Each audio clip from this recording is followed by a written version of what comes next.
Warning. All stories could be completely made up, and we have no way to confirm that. Any and all names mentioned in the show are most likely fake. We at Campfire Moto Stories are not journalists and should not be considered as much. If you're offended by anything said or shown in this episode, we don't care, but we encourage you to voice your opinion so we can laugh at the fact that you can't control your emotions. This program contains full language, and I recommend no one to watch or listen to this. The views and opinions expressed in the program are those of the speaker and do not necessarily reflect the views or positions of the sponsor, any advertisers, or the sponsor's affiliates, employees, or partners. Coming to you live from the Claremont Lounge in Atlanta, Georgia, it's Campfire Moto Stories. Hey everyone, welcome to Campfire Moto Stories. I'm Anthony Bennett. I'm thrilled to have you join us today for our live show. This YouTube show / podcast is all about sharing amazing motorcycle stories, everyday riders like you. Whether it's an epic ride, funny mishap, or an unforgettable adventure, we want to hear it all. Today, we have some fantastic guests in the studio who we'll introduce in just a moment, where we'll dive into their riding stories. Plus, we have exciting segments lined up, including pre-recorded interviews, Billy's tech tips, spotlight a stolen bike, and stories sent in by you through the website and or phone line. At 8:30 sharp, we'll open the phone lines and give our live viewers a chance to call in and share their own motorcycle stories. Lastly, you'll get to hear an awesome story from my 5-year-old son about riding. May or may not be completely made up. But hey, 5-year-old can tell a great story, so can you. Don't forget, you can earn entries into our YZ250 giveaway by participating in the show. Check out CampfireMotoStories.com for all the official rules, and by participating in any way, shape, or form, you indicate that you've read the official rules and agree to our terms and condition. Let's get it started. Another lap around the wall, another request, another wall. All I hear, I can't lie. I feel the strain, I fall behind. Time, all I ever get is everything.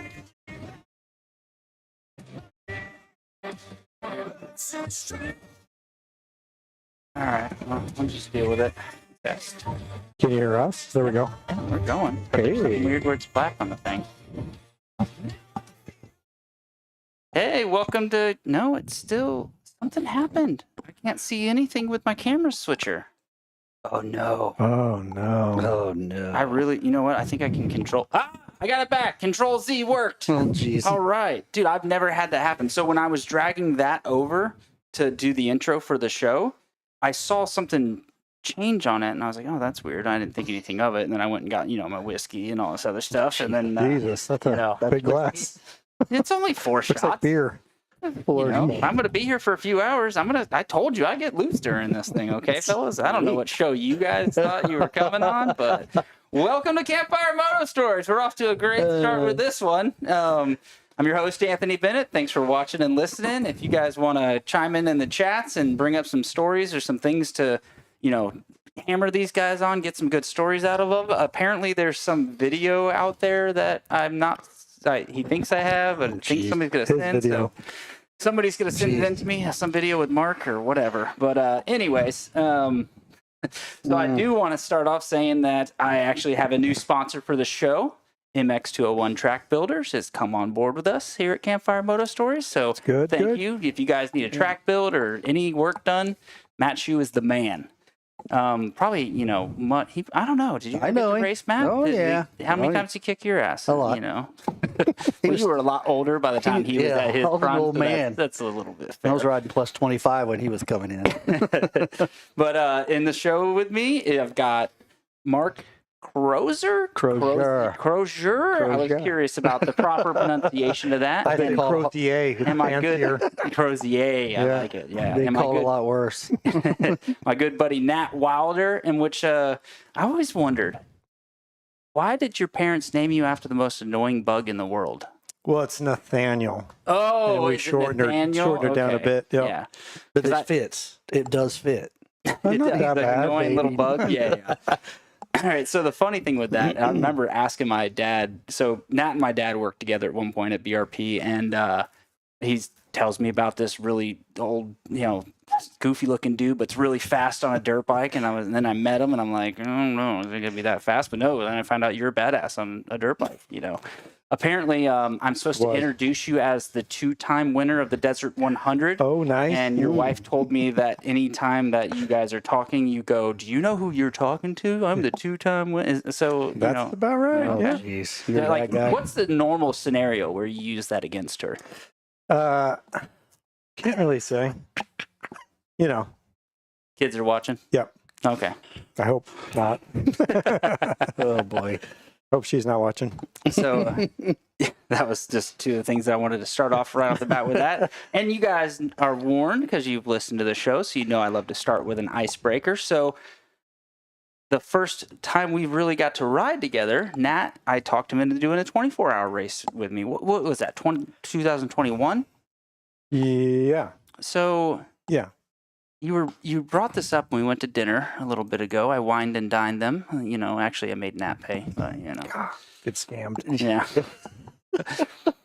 So thanks for dinner, by the way. He's like, hey, so what about this picture? So this was what you were talking about, by the way. You're like, didn't you come out with some tutu or some ballerina? So that was right before I was going out to pre-ride the course, remember? And I just walked out of the camper like that. I remember less clothes. E-bike. A lot less clothes. I may have just had like a jeans Speedo on. Yeah. I think that's what I did. Yeah. And then I changed into that and then went out.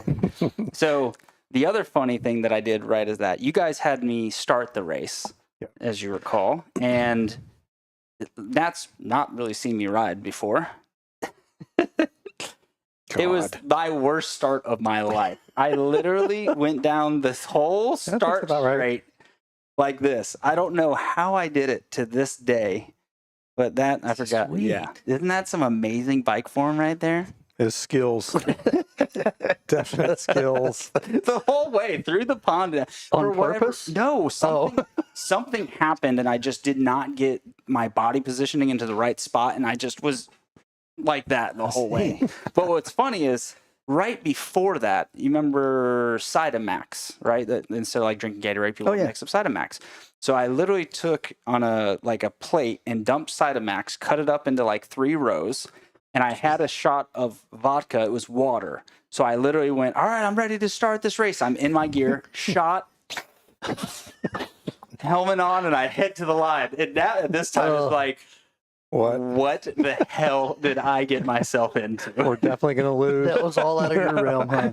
You're not going to I don't think it was until later in the day. I was like, by the way, that wasn't cocaine. It was actually water or vodka. That was water. Probably could have used the cocaine rode slow enough. I did not have the best race. I will say that. I didn't have the worst race out of our group, but I didn't have the best race. That's for sure. And we won't call anybody out yet. Yeah. Hopefully he's listening. Oh, he did message me and said, what the fuck? Well, actually, which is worse? His or Jason's? Yeah, Buns. Jason's. Yeah, his was worse. It was like We'll get into 8-hour long later. lap. Oh, yeah. We went from an hour and a half ahead in second to Not so good. 70 minutes behind in like fifth. It was, And dude, we came back. Might as well. We'll get into the story right now. Yeah. We came back from that and got second. But dude, our buddy Tim had to go out. Pretty boy, we were talking about Tim Williams. He's probably listening to this as well. He's pretty because his hair is perfect and he's got white teeth. He is perfect. Yeah, he looks Perfect like what's one specimen. of those like ceramic dolls, right? Yeah. Looks like a ceramic nail doll, right? Right. So, dude, he is sitting there, and you would think he's about to go to the line to race a Supercross, and he's 1 point behind. You know what I mean? Like, dude, Freaking out. He just, you couldn't talk to him. He's just sitting there in a ball of nerves, just like with his helmet. There's a picture of it, I think. I don't think I grabbed it, but he's just sitting there waiting. And I think you went out, and then he went in. Yep. And, dude, it was so funny seeing you because we're like, dude, this doesn't matter. If we somehow got back to third from that, like, and the reason they lost is we told everybody have headlights on. Jason got in a rush and didn't go out, and he was on your bike. He went out, but he didn't charge his batteries. And it went dead. It went dead in the middle of the light, and he didn't have headlights on. Yeah. Yeah. Holy. Yeah, it was fun. But dude, like that made a lot of the weekend for me too, because it was such a challenging to come back. And because the guys in first are 6 AA riders, like that used to race Supercross and all kinds of stuff, where it's like, there's no way that we're going to be able to like get what they're doing. So that was his, icebreaker, make you guys liven up. But your turn. My turn. So I will say, before we get into any of this stuff, is, and you guys both have daughters, you probably had to warn them, like the things you put out, don't send somebody something, it can end up on the internet. This is what happened to Mark for not taking that advice. Oh, jeez. God. So Mark, before we play this video, why don't you explain to us what brought this up? So, God, this is it. God. And by the way, I know. Your daughter did send it to me. I'm Your a daughter sent it killer. to me first. Your wife told me about it, and then your daughter sent it to me. And then Daniel emailed it to me, and I was like, I already got it, bro. So Oh, we went my to dinner. God. We went to dinner, and he's So- like, do you know about this video? And I mean, I deserve an Academy Award, do I not? I You texted do. Nat while we were doing it. We got You the do. video. And I was like, I got the video, bro. Dude. This Why are you sweating? Dude, it's hot in here now. I can turn the fan on. It did. No, I put you're 3 good. heaters in here, and This it got is hot. so ridiculous. Ugh. Hold It on. was so much fun to do it then, but not so much now. Did you get paid to do this? No. Okay. Of course he didn't. Roll it. I got a DNA. Oh, jeez. Oh, me. Is that So good? there's more than one way to score at a race.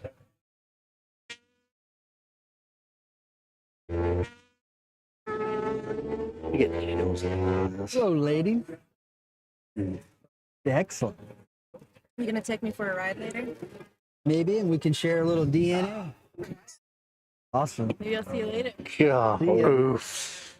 Oh, it's so cringy. You know, Oh, I don't know what's jeez. worse, the lines that we said or the hairdo I had. Yeah, well, that's So those highlights are pretty fancy. when I told you that he said that Daniel messaged in the chat already, he said frosted tips, and that's what I'm pretty sure he was referring to. Yeah, that's Yes. it. So, and also, I believe your wife had said that she came along after your racing career, so She did. didn't have too many of those stories. That's So she's very okay true. with this. Yes. This was pre her. She thinks it's hilarious. Me, not so much. But oh my gosh. So our sponsor at the time was DNA Energy Drink. Which I know about them. I get a story with them. So we were trying to come up with cool little commercials and cool little things to do. Well, the dark-headed girl in there, Bree, she was our marketing person for the team. So she comes up with this whole deal. And I'm like, DNA. sure. Ugh. So we kind of ad-libbed, we kind of threw some lines together, but then it turned into ad-libbing. So nobody knew what the other one was fixing to say. So that's the finished product of the whole thing.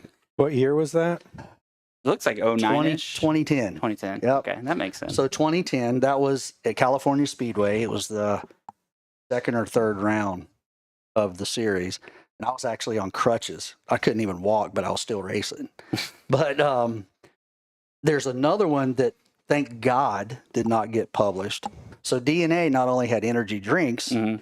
they had energy sticks like Slim Jims. Oh, okay. And they were called DNA meat sticks.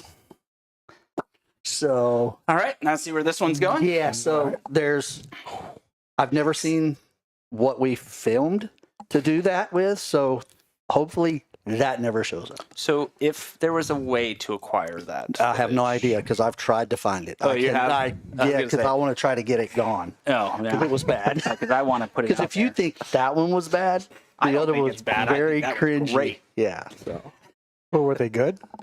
actually they were. Was it meat sticks or like They just taste just like a Slim Jim. So if I was working at a bike shop in Brooksville, Florida, Spring Hill, Florida, in 05, 06, when DNA was kind of coming on Mhm. strong. And I went to Dade City and I was broke. And so I didn't go to race, but I had my bike with me. And the guy, like one of the DNA guys that was at our shop earlier today, was at the race and like found out and literally paid for 2 of my classes kind of thing. Yep. So I like kind of like forced me to go out there. I was like, no, I'm not doing it. And he like went and paid for it and signed up. So what I did is I took an empty can and like hammered it flat, put a hole in it, and I put it on my Shoei in the center. So I had a DNA can, and there was a picture on my MySpace. I actually like reconnected to my MySpace to see if it was on there. All those photos are gone.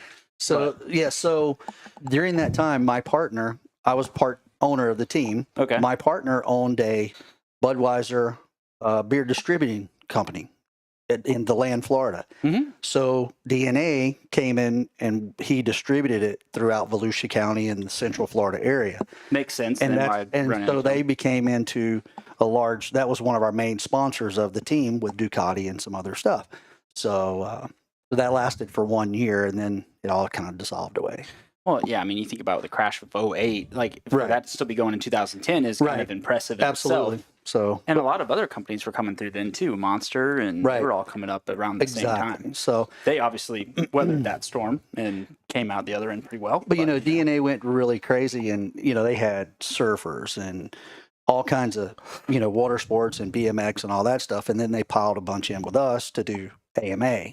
And I mean, we had 3 riders, and I mean, we had the whole gig. We were a pro team. We actually won some races that year, but that whole video right there is just.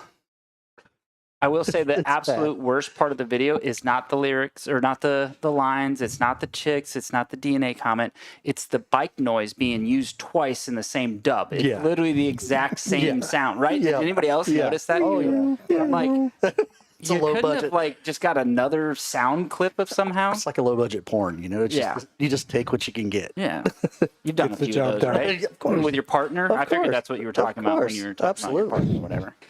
Just my face was never shown. Bennett. Yeah. God.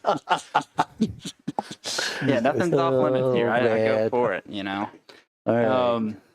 So we obviously went to the story of how we met, and I've never met you until today, Mark. So it's good to meet you, buddy. Yeah, nice meeting you. But how did you two become pals? Well, Was it the other thing we were just talking about? Should we not?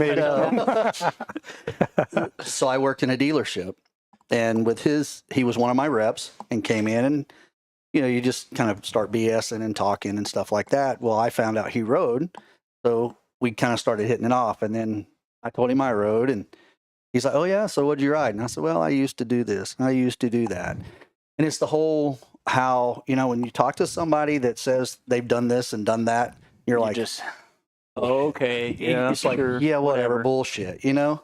So like 2 days later, I get a phone call at the shop, and he goes, "Dude, you're for real." And I'm like, "What?" He goes, "You're the shit." And I'm like, "No, what are you talking about?" And he goes, "I did my homework and I went and Googled you." So I don't think it quite went like that. You didn't say a word about any of that stuff. Well, and then I think I talked to Dan. He goes, "Google him." I'm like, "Oh, all right." and that video come up, right?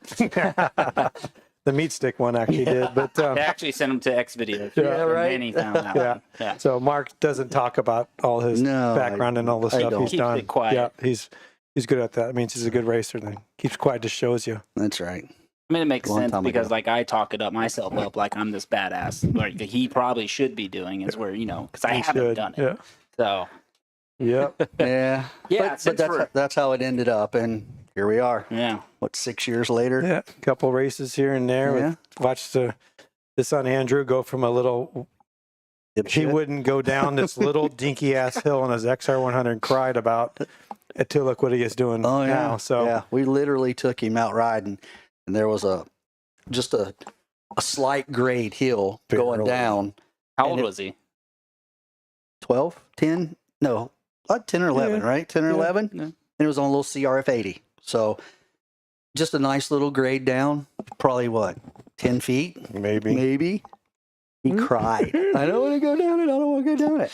So Nat goes down. Same stuff. Nat goes down, turns on, comes back up. And I think he went down again. And it's like, see, it's nothing to it. So then we got him to do that. So then we made the whole lap. And then we come to like this road crossing. It's got a little ditch. I can't do that. I don't want to do that. So it was the whole thing over again. Finally got him to do that.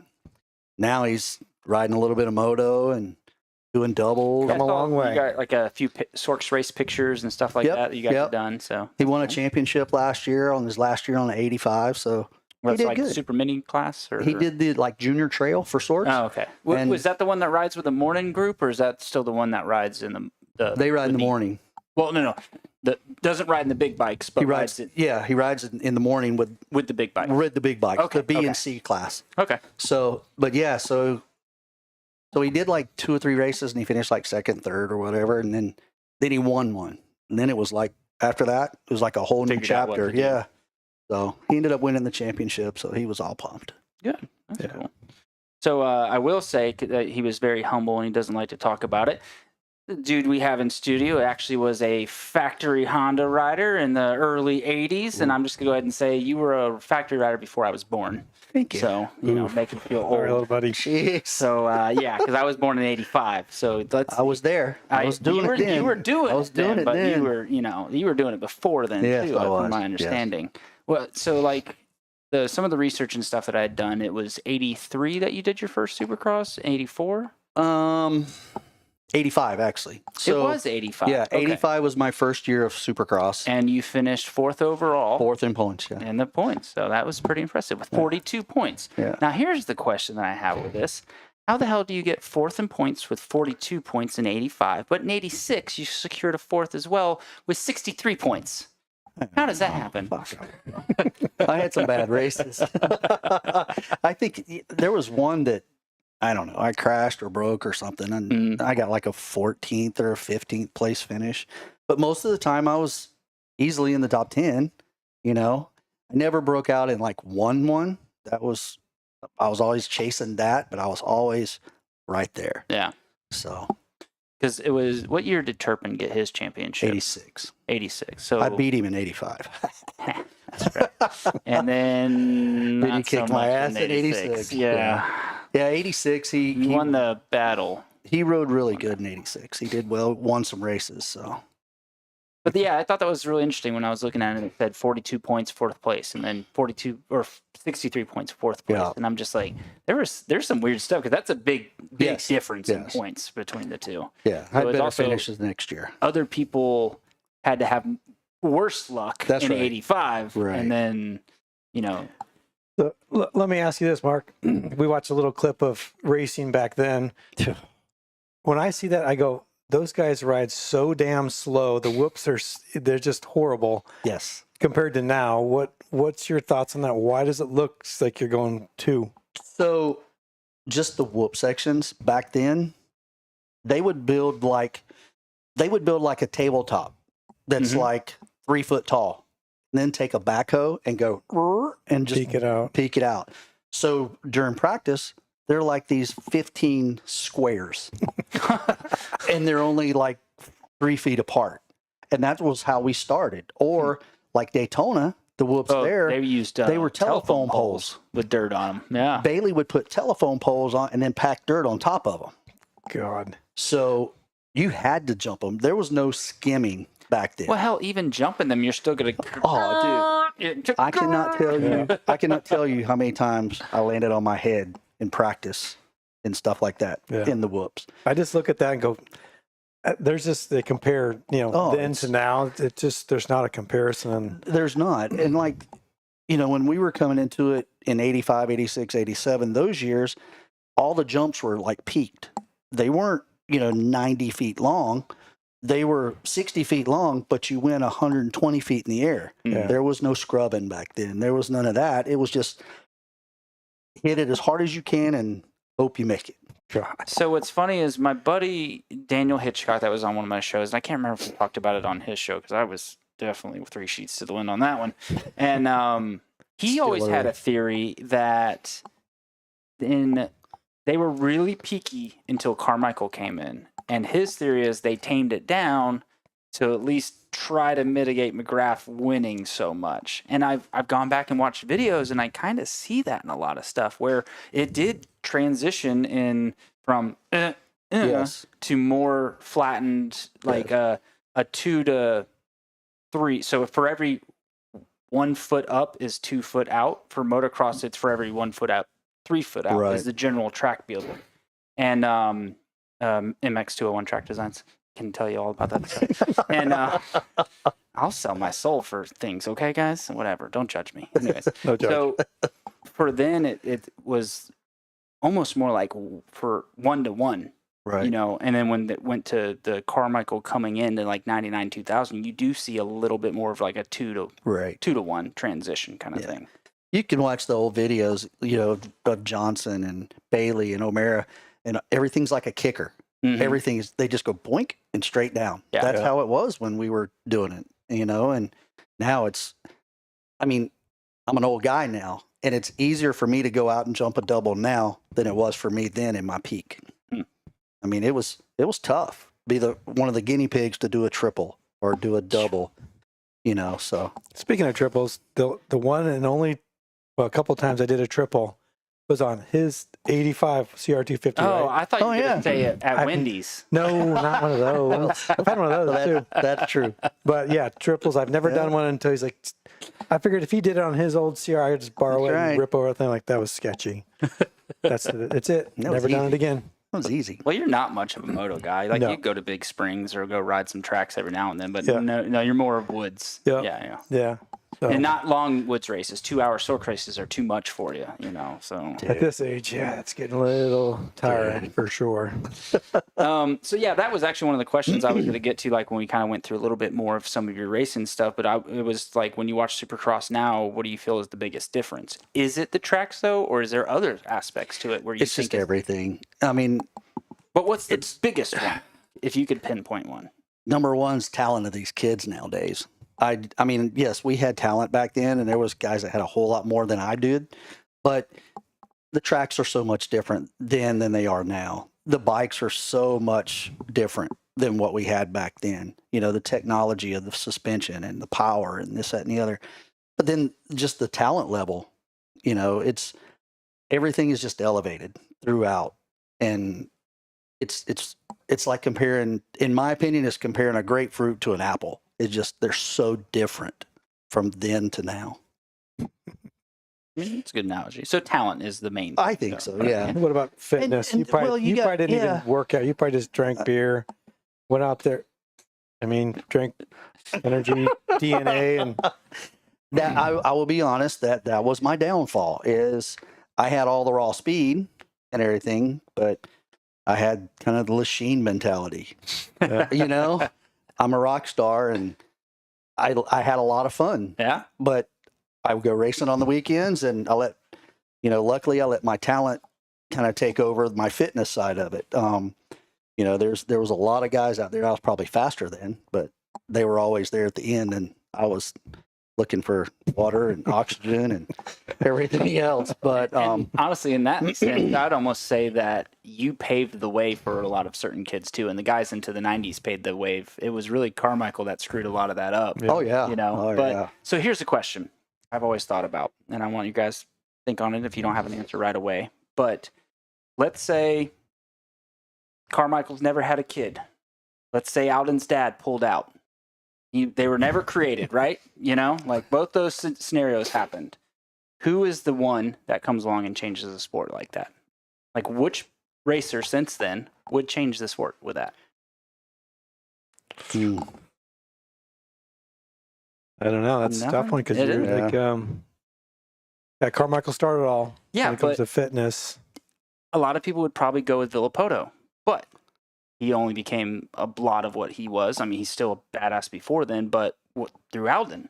Alden forced them. You've heard the stories about them getting into fights with training and all kinds of stuff. So think on it. We'll come back. I've got my answer because I've obviously had time to think of it. Yeah. But think of it. Maybe after we come back from a break, we'll try to touch on that a little bit more. It's interesting. I'm here for There's a the pop quiz hard-hitting later. questions, okay? I'm like a professional at this, even though I don't really make any money. So there's that. All right. I thought we were getting paid. Right? No, you bought dinner. Oh, so I'm definitely getting paid. You guys are getting beer. Okay? I'm to the good. I got beer and a free dinner. And I think he said he was going to give you one of those long massages on the couch Hey, afterwards, that's right. Yeah. Look, I mean, the sign right there says this couch is not for casting. It says nothing about back massages, okay? All right. Oh boy. So, and then went on with your career, Mark. You got a ninth place in the 125 East standings with 49 points. Why didn't you get a fourth then? It's still more points than you got in 85. What the hell? Yeah. And I don't think I rode all the races then. What went down with 87? Because I didn't see a lot of that. 86, Loretta Lynn's. I crashed at Loretta Lynn's and broke my neck. And I was out pretty much the whole 87 I gotta year. tell you, you want to keep the arm down because Oh, sorry. Well, I was trying to, Look, you're ugly as hell. We know that, but they might want to see your. So 86, I went to Loretta Lynn's and broke my neck. And so that kind of put me out for most of the year. I hit a couple races in 87, but just nothing there. Yeah. Damn, that sucks. I didn't. Yeah. Oof. Imagine breaking your neck, your back, or I'll then say coming back. I broke my neck. I was in the hospital for 4 days, and I was back to riding in 2 weeks. But I'm also an idiot. Yeah. And I was 19. Well, I broke my neck. Mine wasn't that bad, though. I broke my neck August 14th, which was my 18th birthday. Oof. At Loretta Lynn's. I was in the hospital for 9 days. Wore a halo for 4 months. Oof. And then after that, I got back on the bike. So I got my halo off for Christmas, and I started riding again in January. And I went to my first Supercross, maybe the first part of February. So That's pretty good. I got a few points that year, but I just didn't. Yeah, I didn't see a lot that came up where I was kind of. I Yeah. figured it was an injury of some kind, but Yes. damn, I didn't think it was a broken neck. Yeah. So It was minor, I was asked this question. How do you guys remember? I've listened to some other podcasts where it's Chad Reed's. They can remember 1986, Ponca City, Turn 2. Yeah. There You was guys a rock that remember? was used to hit you your guys foot. remember everything. It was my birthday. I got out. I'm like, how do you remember all those little? Well, I don't know. I can help you with this. Maybe it feel a little bit better. Part of it, All right? right. The shit that you do is miles and miles long. yes. They do the same track lap after lap after True. lap. True. So that can't helps remember a hairspin little track. bit. How about a desert race? No. Which is weird because there's been times where like I'll go to a hare scramble race and get lost or something and end up on a trail that I had been on 5 years prior, and then I'm like, I know where I'm at, and then bam, everything's together and I can get myself back on. But you need that visual memory Yeah. as where there's things that I could bring up with racing with that at certain tracks. Sure. We'll remember things. So I think it's more that than anything else. And then also kind of has a lot to do with the head injuries you've had. I don't know if you've had a lot or No. not had that many. None. None? Well, it's funny that, we were talking, you asked that question is just last week, I was talking to one of my coworkers and we were talking about Loretta Lynn's. Well, the area qualifier is coming up at the end of this month. Well, the regional is at Lake Sugar Tree. I haven't been there since 1986. It's the last time I was ever at Lake Sugar Tree, back when the Bailey's on it, the whole 9 yards. So we were talking about that, and I was like, so what's it like now? And he goes, it hasn't changed a whole lot. And I said, oh, so when you come off the start, you go down, you turn right, and you go this, and I started doing like a lap. And he goes, yeah, that's pretty much it. And he goes, it's changed a little bit. And I said, what about the big double by the fence? He goes, yep, still there, but it's a tabletop now. And I'm like, really? Yeah. After That place 40 hasn't years, changed. it's the same, Can't believe it's still open. right? So, And yeah, you get to remember certain shit. No. but my wife can ask me something that I did yesterday, and I can't remember it. Dude, there's a joke like where every time I have to ask my wife to find something that she finds and it was right there, I owe her $1, and that we'll use that towards vacations kind of thing. But like 3 months, we're gonna go to Disney World. Don't give my you know, wife like- any ideas, please. How many times a year do you go to Disney World? a lot. Yeah. There, I'm not. Smiling I don't want to faces the go. whole time. Oh yeah, that is like every time we're there, my son and I just mean mug and take like a series of pictures, and we're like happiest place in the world. You know. Right. They're hilarious. I'm not going to go into the details of how we can go to Disney so often, but I will say we don't spend what you think. Yeah. My wife's military gets discount. My parents have a house down there, or we go to like the places where they make you sit through the thing. Oh, to timeshare. timeshare Oh deal, my Because God. they want you to buy one, but they give you a really cheap hotel kind of thing. So that's the main tricks of what we use. Wow. So we'll be back actually the week after Thanksgiving. We're going again. I'm jealous. Which Yeah. is Yeah, right. I like it. it's Yeah, so man. stupid. After you've gone twice, you know everything about the damn thing. Yeah. So, Yeah. but That's my moto story, but That's no. right. We'll let you have that. you brought it up. I It's know, your fault. sorry. Damn it! There was something, and I told you guys to jot stuff down so you don't forget, and I just broke one of my own rules. There was something where I was going to talk about with what you guys were talking about, and now I fucking dropped it. Whiskey's coming in already, you know. I did a surrender at Lake Sugar Tree. You did? I don't think I hit the double or tabletop or whatever you're talking about. Probably like a 20-foot double. Crash my brains No, out. it was actually a fairly decent double big. for back then. It's big. Yeah. I mean, I'd say 60, 70 feet. I mean, it was big back then, but it was fast. Yeah. That's back then. I mean, we had twin shockers. Come on. Okay. I will say he was drooling pretty hard on my 86 CR500. That's usually. I'm glad that I wasn't in the studio. He'd probably just be the whole Yep. time. But, Exactly. Yeah. Exactly. damn it, I really wanted to hit on something. I'll give you what you got into it. Yeah. Yeah, when I told him that how much my wife paid Oh. for that thing, he was like, Yeah. what? Yeah. She got it in the basement in Colorado 11, 12 years ago. Hmm. So there's that. It- Off eBay. It doesn't run very good, so It definitely give him fixed 500. Can that. The fix that. mechanic sucks is the Yeah. main point. We can fix that. Yeah, 24th and 89 though. What happened with that? 89 was my last year of moto. That's when I finally just said, Yeah, I've had the boot. enough. And it only rode, I think I made it through Daytona. I think I quit after Daytona. I just retired out. Oh, well, that kind of makes sense. I Yeah. just was like, this just isn't for me. The whole neck thing, I didn't have the balls to do it anymore, to jump the big doubles and just do that. So I think that's right. I went to Daytona. I sucked at Daytona. I struggled really. I fell all over the place and just didn't have a good weekend. And then when I got home, I said, I don't think I want to do this no more. so So- then I just kind of bailed out completely. With that, I thought it may have been another injury because No. I see you got fourth place in Pontiac 2 in 89, Yeah. which is your best finish. Maybe. Because the only other one I see is an 85, a fifth at Orlando. What did I get at Meadowlands? I don't even remember. I did the Meadowlands one year and I finished top 5, I What's think. that medal? New Jersey. Rutherford, New Still Jersey. super. Yeah, it was Supercross? Supercross. That was, well, I thought that would be my best finish, but You got to think too. Some of the record keeping, oh yeah. not the best. There's a good story behind that one. That's why I thought it was the best Well, one. what's the story? Hit it up. So, me, Campfire Moto story. Yeah. we're Come here. on, pal. We're not here to talk So- about results. I want to hear the good stories, sir. what happens when you send a 17-year-old kid to New York City?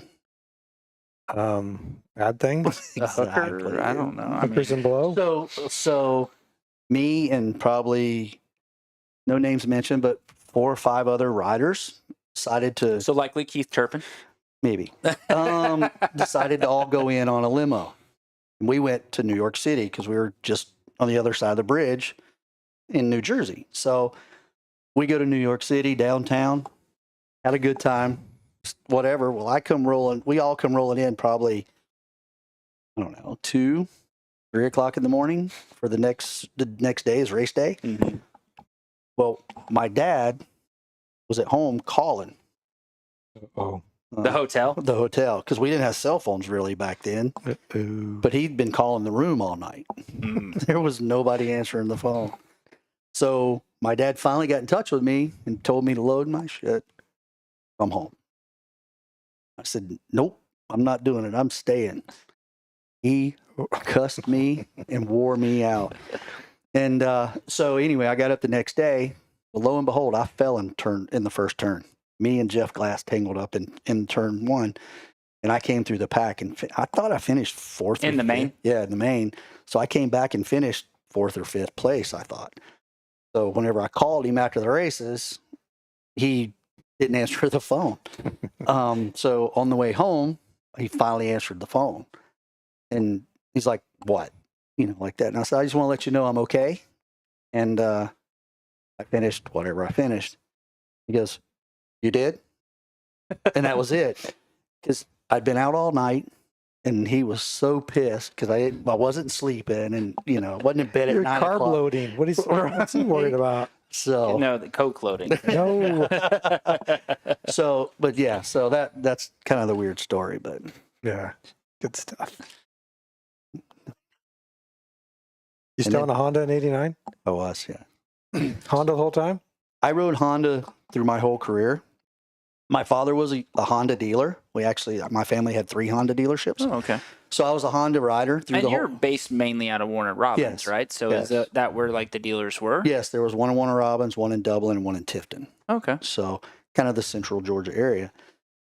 Whenever I broke my neck, back, if you remember, 87, 88, Suzuki had the big push and put all these guys on Suzuki's. Oh, yeah. Turp and Tishner, all those guys. I was supposed to be a part of that, but I got hurt and I lost that. So when I got hurt, Honda stuck behind me and stayed with me and kept supporting me. And then finally, whenever I retired, I kind of gave it all up. He's living the dream. Yes, he was. Threw it all away. Just threw it all away. Damn broke neck. What And did you make any money supercrossing? Not much. Like that 4th place, what would you have gotten? $100. Yeah, a couple $100. Are you shitting me? Yeah, it wasn't much. Yeah, but was that also like what Honda offered you with that? That was or- just the purse money. just- Was a couple $100, $200 or $300, and then Honda paid a little bit, and then I got contingency and that kind of stuff. So, but I mean, you didn't have a lot of expenses back then. I but didn't. Still, it was Right. probably what 30, 40 grand. You probably were making Maybe. at the end of the year. maybe at the end of the year, And you know what's crazy is actually back then it was decent money. it was decent money, but still the housing market was like 18%, Yeah. and you had all these other it wasn't. I was Saving 17, a lot. I was 17, 18 years old, living at home with Dad. Yeah. I mean, living in a van, one of the two, because I was driving racing everywhere. And one of the vans where you had to duck walking out. You guys didn't have the high top vans. That no, we I didn't know. have You didn't box have the vans. nice I didn't have Sprinters and stuff. I had a 1978 Chevy van. Little snub nose. Just the bike fit right behind the Yes. the That was- driving and That passenger was whenever I sideways. turned pro. Before that, we had a Chariot trailer pulling behind the van. So then we got rid of the trailer, put a wall in there, built a bed with some foam so I could sleep, while we were traveling. Yeah. 2 bikes and everything you need. Sounds familiar. Boy. I mean, dude, talking with you met Ray Hempstead at my dad's retirement Probably, party. yeah. Dude, did you ever ride with him or any of his boys and stuff? No, I think you would have missed each other. He would have been 70s and his boys would have been 90s. But yeah, just hearing old stories about the vans and stuff that they used to, Oh, yeah. the drinking the people would do while driving through the night and stuff, Oh, yeah. switching seats to, Me and my kid in the mechanic, back sleeping. that's what we would Yeah. do. I'd leave. So if we went to a Supercross on the East Coast, I'd leave school at lunch on Friday. My mechanic would pick me up. We'd leave directly from there, drive nonstop to the races, race, and then after the races, drive home so I could be at school Monday. I never missed school. I was never homeschooled, which really homeschooling back then wasn't a thing. I was one of the few probably motocrossers that had probably almost perfect attendance. It doesn't mean I did. Unless you got hurt. Yeah. It doesn't mean I did shit in school, but. Well, yeah. but Did yeah. being a pro supercross racer in high school help with the ladies? Yeah, maybe. It didn't hurt. Close your ears there. Yeah, right. So. She came along after the race. Yeah, way after all Yeah, that. she's fine with that. Yeah. But yeah, I mean, it's it was definitely some great memories to look back on and to say that I've done, had the success I had. But it's if I could go back and do things different, we all say that, but geez, I would do so many things different. Honestly, other than injuries for me, where it was like it could have been avoided, like I would have done the same shit. Well, I would have done everything the same. Yeah, I would have done literally some other things. than some crashes where Yeah. I'm like, oh, We didn't have The opportunity. thing is, I've never been known for a crasher. I haven't. I've been hurt other than my neck and like your normal knees or whatever. I broke my femur. Other than that, that's it.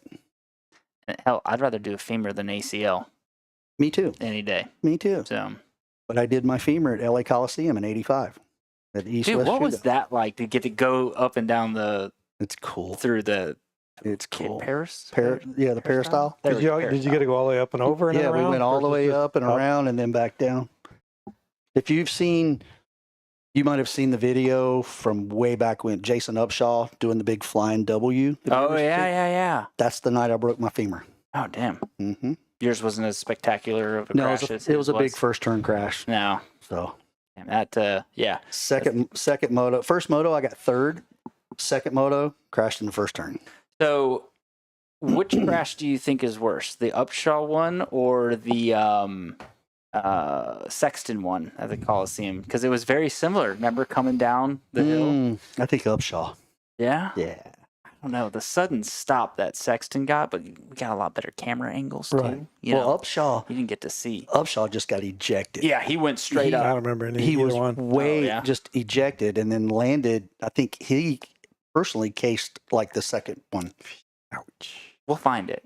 It's Look it up. gnarly. Look it up. Gnarly. Well, you know, you old guys, you already had your margarita, and then you had your what's it called? You had your yeah, Oof. dude. The Mexican waiter Dude, was He was giving away he was everything. hitting on I these think guys I think he big liked time. you. He was in love with. I think he liked the it pro. Was it No. his hair or your bald head? Which one I do you think it's think the he head. liked the most? You think It was so? like his, yeah. Yeah. Oh, he I agree. was. He was, Yeah, yeah. free margaritas for the both of them, and a free tequila shot. Yeah. Was he going to give us some cheese dip too? Yeah, he wanted like jalapeno or avocado. Yeah, We're like, yeah, no, he's no, giving no, away no, his- no. Yeah, he was Okay. just I thought he was going to give us a massage or maybe a little something else. Yeah. Once dinner came, but you know. he likes Senor over here. So we'll why don't we do one of our sponsor plugs? You know what? I'm going to do my new sponsor. There you go. Do it. This show is brought to you by MX201 Track Designs, founded by Matt Shue, a former pro supercross and motocross racer who made a name for himself in the 90s and early 2000s. There is two, the local favorite from LJ, Georgia, is in third. He goes down in the corner. He's no longer in third place. MX201 Track Designs brings decades of hands-on expertise to the motocross world.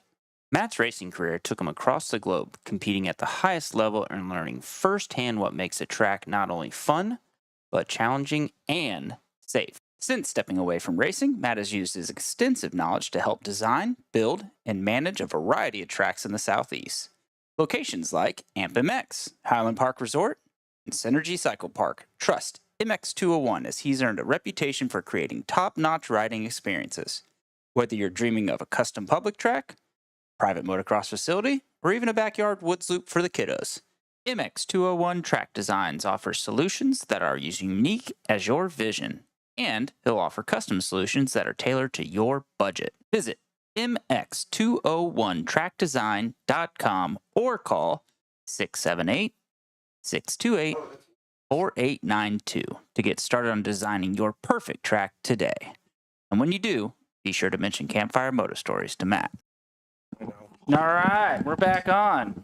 I will say, for a 54-year-old, that was the healthiest pee I've ever heard in my life, Matt. My hero. That was strong. I know. Working it. Mitch, you down that full beer already? You got a No, margarita? bro. I still got some with left. Tequila? The salt over here is really confusing me. It's not cocaine. Oh. No. You have salt? No. Yes. Yes, he does. Oh, I do. Yeah. To keep the drinks from sticking. Yeah. Oh. You don't I know learned that something. trick? Yeah. Nope. I didn't know you did it on on coasters. Yeah. Do it on coasters. So, I just did it on napkins. so like, as the condensation happens, yeah. you guys know how that all works? Why condensation even forms? This is going to be a science project now. Oh, no. A Oh, little my bit. God. You guys really don't? So there's no such thing as cold air. There's only the absence or absorption of heat. Doesn't he know we ride dirt bikes with him? Yeah, right. Oh, sorry. Oh. All right. So Is he as not talking the about cold combustion? liquid is absorbing the heat, the condensation in the air gets to the glass and comes down. So that's how So if you that- drink it really quick, it doesn't ever condensate? No. Okay. That was kind of stupid. Anyways, I got to stop that. I want people to think I'm smart. Earlier today, I misspelled a word in purpose at work, and somebody was like, tried to correct me, and I was like, I spelt it that way on purpose because it was gonna be funny. He's like, yeah, I try to convince people I'm dumb too, and I was like, no. I learned very late in life that if people think you're dumb, they expect less of you. That's true. So Right in the middle. yeah, Yeah. that's what I strive There for. you go. We're cruising. I could actually be a certified genius. I just like to come off as a dumbass. No, that's not true. Man, That's Shit, I definitely can't not true. spell genius. You'd probably spell it like Guinness. on accident. Probably. All right, so maybe we should flip flap a little bit. I don't want you to Yeah, think this whole go show to is him. just about you. I want to hear about him. So why don't you tell me, Nat, about corn and the ice cream at Ryan's? What? I was Dan? told to ask you about your son. Said ask him about corn and the ice cream Oh, at Ryan's. I get you. That was in a Virginia Championship hair scramble series. We were at some Ryan's all-you-can-eat joint, Oh, jeez. and Preston's getting some ice cream, and there was actually corn in the ice cream. No wonder that place went out of business because it was sketchy at that freaking Like place. right out of the machine? Right out of the machine. Corn was in Oh. it. It was just Yeah, not that's good. bad. And what race series was that? Virginia Championship hair scramble series Oh, back wow. in like 19 and something when Preston was racing like his 150 and all that type. It was good times. How old is he now? Preston's 22, Okay, so, 3.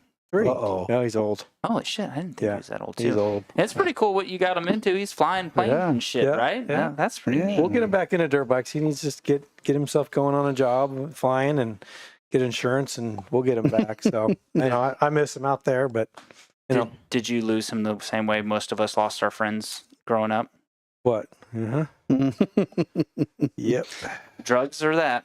I One know. or the other. That usually Lexington. takes some of your friends away from They're the a whole her lot more fault. fun to ride, though. dirt bikes. No. That's a whole lot more fun to ride No, than a dirt bike. In reality, Preston's smart enough to go, you know what? This I ain't probably should stop racing because I can't fly with a broken anything. So Yeah. I got to Yeah. just take her easy. There you go. He tried to qualify for a Loretta's race down at Silver Dollar. Yeah, Silver Dollar. And I'm like, bro, we should probably stop on that for now. Yeah. A lot of eating dirt and Yeah. not really worth it. But, as you know, going to Loretta's, just watching and being part of it's pretty awesome. Oh, yeah. So to be Yeah. part of it would be nuts. Yeah. I think you tried a lot to try to get there, and it's not easy. I made like 3 real runs at it, and I'm not good at regionals, and I need to ride a track a lot to be comfortable with it to really want to race it and be good at it. Like, dude, at Bremen, I could run with, I'm not going to say anybody, but really, really good dudes about anywhere else. I could at least keep inside or keep on their tail or get them tow me along kind of thing, right? Yeah. But yeah, you get me to a track where I haven't been to it all. It takes me a lot to learn it. So that's my biggest thing. And then also fitness and talent and ball. Nah, I've got balls. That's not too much of an issue. But no, like that's one thing I will say about me. I have zero talent. Dude, if you'd have watched me in the beginner class and at 15 years old, you'd have been like, fuck is this kid even doing? I was should just try something different. yeah, I was determined to get good at it. I was determined to get good at it. Get gooder. But that was actually, it leads me to have a lot of interesting conversations with my 5-year-old now about that, like of how you can, it doesn't matter what it is, you can become decent at anything if you really want it. That's right. And you can become amazing at something if you have talent and you really want it. That's and are right. not willing to party with chicks and all this other stuff that happened. Yeah, for sure. Yeah. But yeah, you just You know, like the intimidation of going to Loretta's and not getting, you can't ride there throughout the year. Nope. Yeah. You get some practice and then you guys got to race, and just walking that track. What's the 10 Commandments? Oh my God. Yeah. Just the opportunities I've been there twice with the Y family, it's nuts. Yeah. How you're like, I could smoke through this. And then you see them racing. My buddy Dan, like, And it's, there's no racing through and it's that. so different now than back whenever I went. that's Those my several next years. question. What do you mean? have Is it different? When's the last Oh, time yeah. you've been? 86 No, like Whatever. gone to watch. when I broke my neck. So you've not set foot on it. 38 Okay. years. Okay. Till So you ne- just watch like till the videos 2025. or the Racer TV Yep. or whatever. So you've seen that So bit of it. we're thinking about 2025. Oh yeah, that's right. So I'm calling out my boy. my buddy and your coworker. Why don't you call him out or talk your shit? Because I sent a picture of you to him, and then they just unloaded of shit talking. So it was pretty good. So last week we were together pretty much the whole week at a show, and like every other word. I'm gonna have to make you two switch seats because that hand is just I'm in s- your. I'm- I know you're an animated yeah. guy. I can So- tell. So Hold my hand. no. Yep, crossover. So all we did was talk trash the whole time. Like I would pull up pictures and go, "See that? That's all you're gonna see. The back." And he would, it was just Kyle Kelly, me and Kyle Kelly, back and forth. So, but I'm probably 10 years older than him or more. So we'll meet up in 40 plus. And I'll do the 50 plus. So So you're going for 40 and 50 Yeah. this year? yeah, that's the two classes I have to ride because I've got pro points. Oh, that's true. Yeah. Yeah. So, Emig and Shorty and Kiefer and all those guys. Brown. Look out. Yeah. Look out. Did you Here know I what- come. All right, so here's what's really crazy if you think about the Kiefer thing. He has 1 point. So he can't race the plus 30 or the plus 45. Yep. If he didn't get that 1 point, he would have dominated Yeah, he'd all be of another those other Brownie. ones. You know what I mean? He'd be another but he was Brown. already dominating Yeah. before some of the other guys kind of came Yeah. along. So it's like, if you really take a step back of what that rule is, you're like, does it really help what you're trying to Well, it's like prevent from happening? I even asked him, I said, dude, I did this 40 years ago. Do I really have to do this? And he goes, yep, Who'd you ask that? Davey. Oh, yeah. I went to the top. It is dumb. Yeah. It is, I mean- it is dumb to a certain extent. Yes, you know, I get it, but but an Emig, Jordy, should be Short. racing against you. And my buddy Dan had to race with those guys in 50. yeah. Of course, he beat most of them because it's muddy and they didn't finish. 'cause There you go. Brownie's bike blew. There you go. Yeah, there you go. Mako guy. Mako guy, yeah. Mako guy. And some other turd out there. Yeah. 490. Yeah, Yeah. they beat him. So, talking about your son and the long drives you guys had with that. So, elaborate on this 7-hour drive you made your 16-year-old dude. Oh, I think he kind of bullshitted that one a little bit. Well, A actually, lot. it was your wife that told me it was a 7-hour drive, but Yeah. Ooh. Yeah, Yeah, he so didn't he didn't drive because he couldn't, he wouldn't. So yeah, sprint enduro. Mm. First lap, second jump. I'm like, the first one was a double. I didn't quite make her. I'll put it on hammer it up. It was a single to a flat land to exploding my ankle. Oh, yeah. So I had to. Preston was not comfortable towing the truck and trailer at 16. So I just put my foot on the dash, all wrapped up after we went to the hospital and Right drove foot? her back. there you Yeah. go. Yeah, so you went the left. Yeah, Yeah. drove her back from Cross-footed. somewhere, Ohio, back to Nashville. And Mm, there we are at Vanderbilt going, eesh. yeah. So she was kind of blowed up. That's going to leave a So- mark. I will It say, hurts. It hurts. what is going on here? I really appreciate this. Taking a nap. Like, it's almost Oh, like she is not going to like that. It's like she's, right? It almost looks photoshopped. You're like she's a midget, and there's a giant with a foot laying on top of her, and she's dying of the smell, right? Oh, So that's your wife, right? Yes, yeah. So she's sleeping. She's a good trooper she for watching dealing right with now? our shit. I hope not. don't kill me, please. I just thought it was an odd observation of the, Either the she's photo taking, angle. either she's taking a really good nap, or she's wearing you out and her eyes are closed. We were in that Vanderbilt emergency room waiting to get in, and there were guys there. That one guy had a hangnail. He was in the ER jeez. for a hangnail, for real. Jesus. My hangnail just hurt so bad. And then we're like, oh, my ankle's blown up, dog. But anyway, turned out pretty good. I can walk. There My you doctor was very good. So thank God, even though I should have walked the freaking course, but I'm like, I'm a pro. Who does that, right? That's why I like to use my e-bike to Yeah. pre-ride the course a little bit. Yeah. So I will say, like earlier about the whole 2-time winner of the Desert 100, is this like the eye roll face that you're used to seeing? Is that part of the eye roll face right Yeah, there? whenever we say that, it is exactly the same thing. Here we go. Oh, God. to hear about this.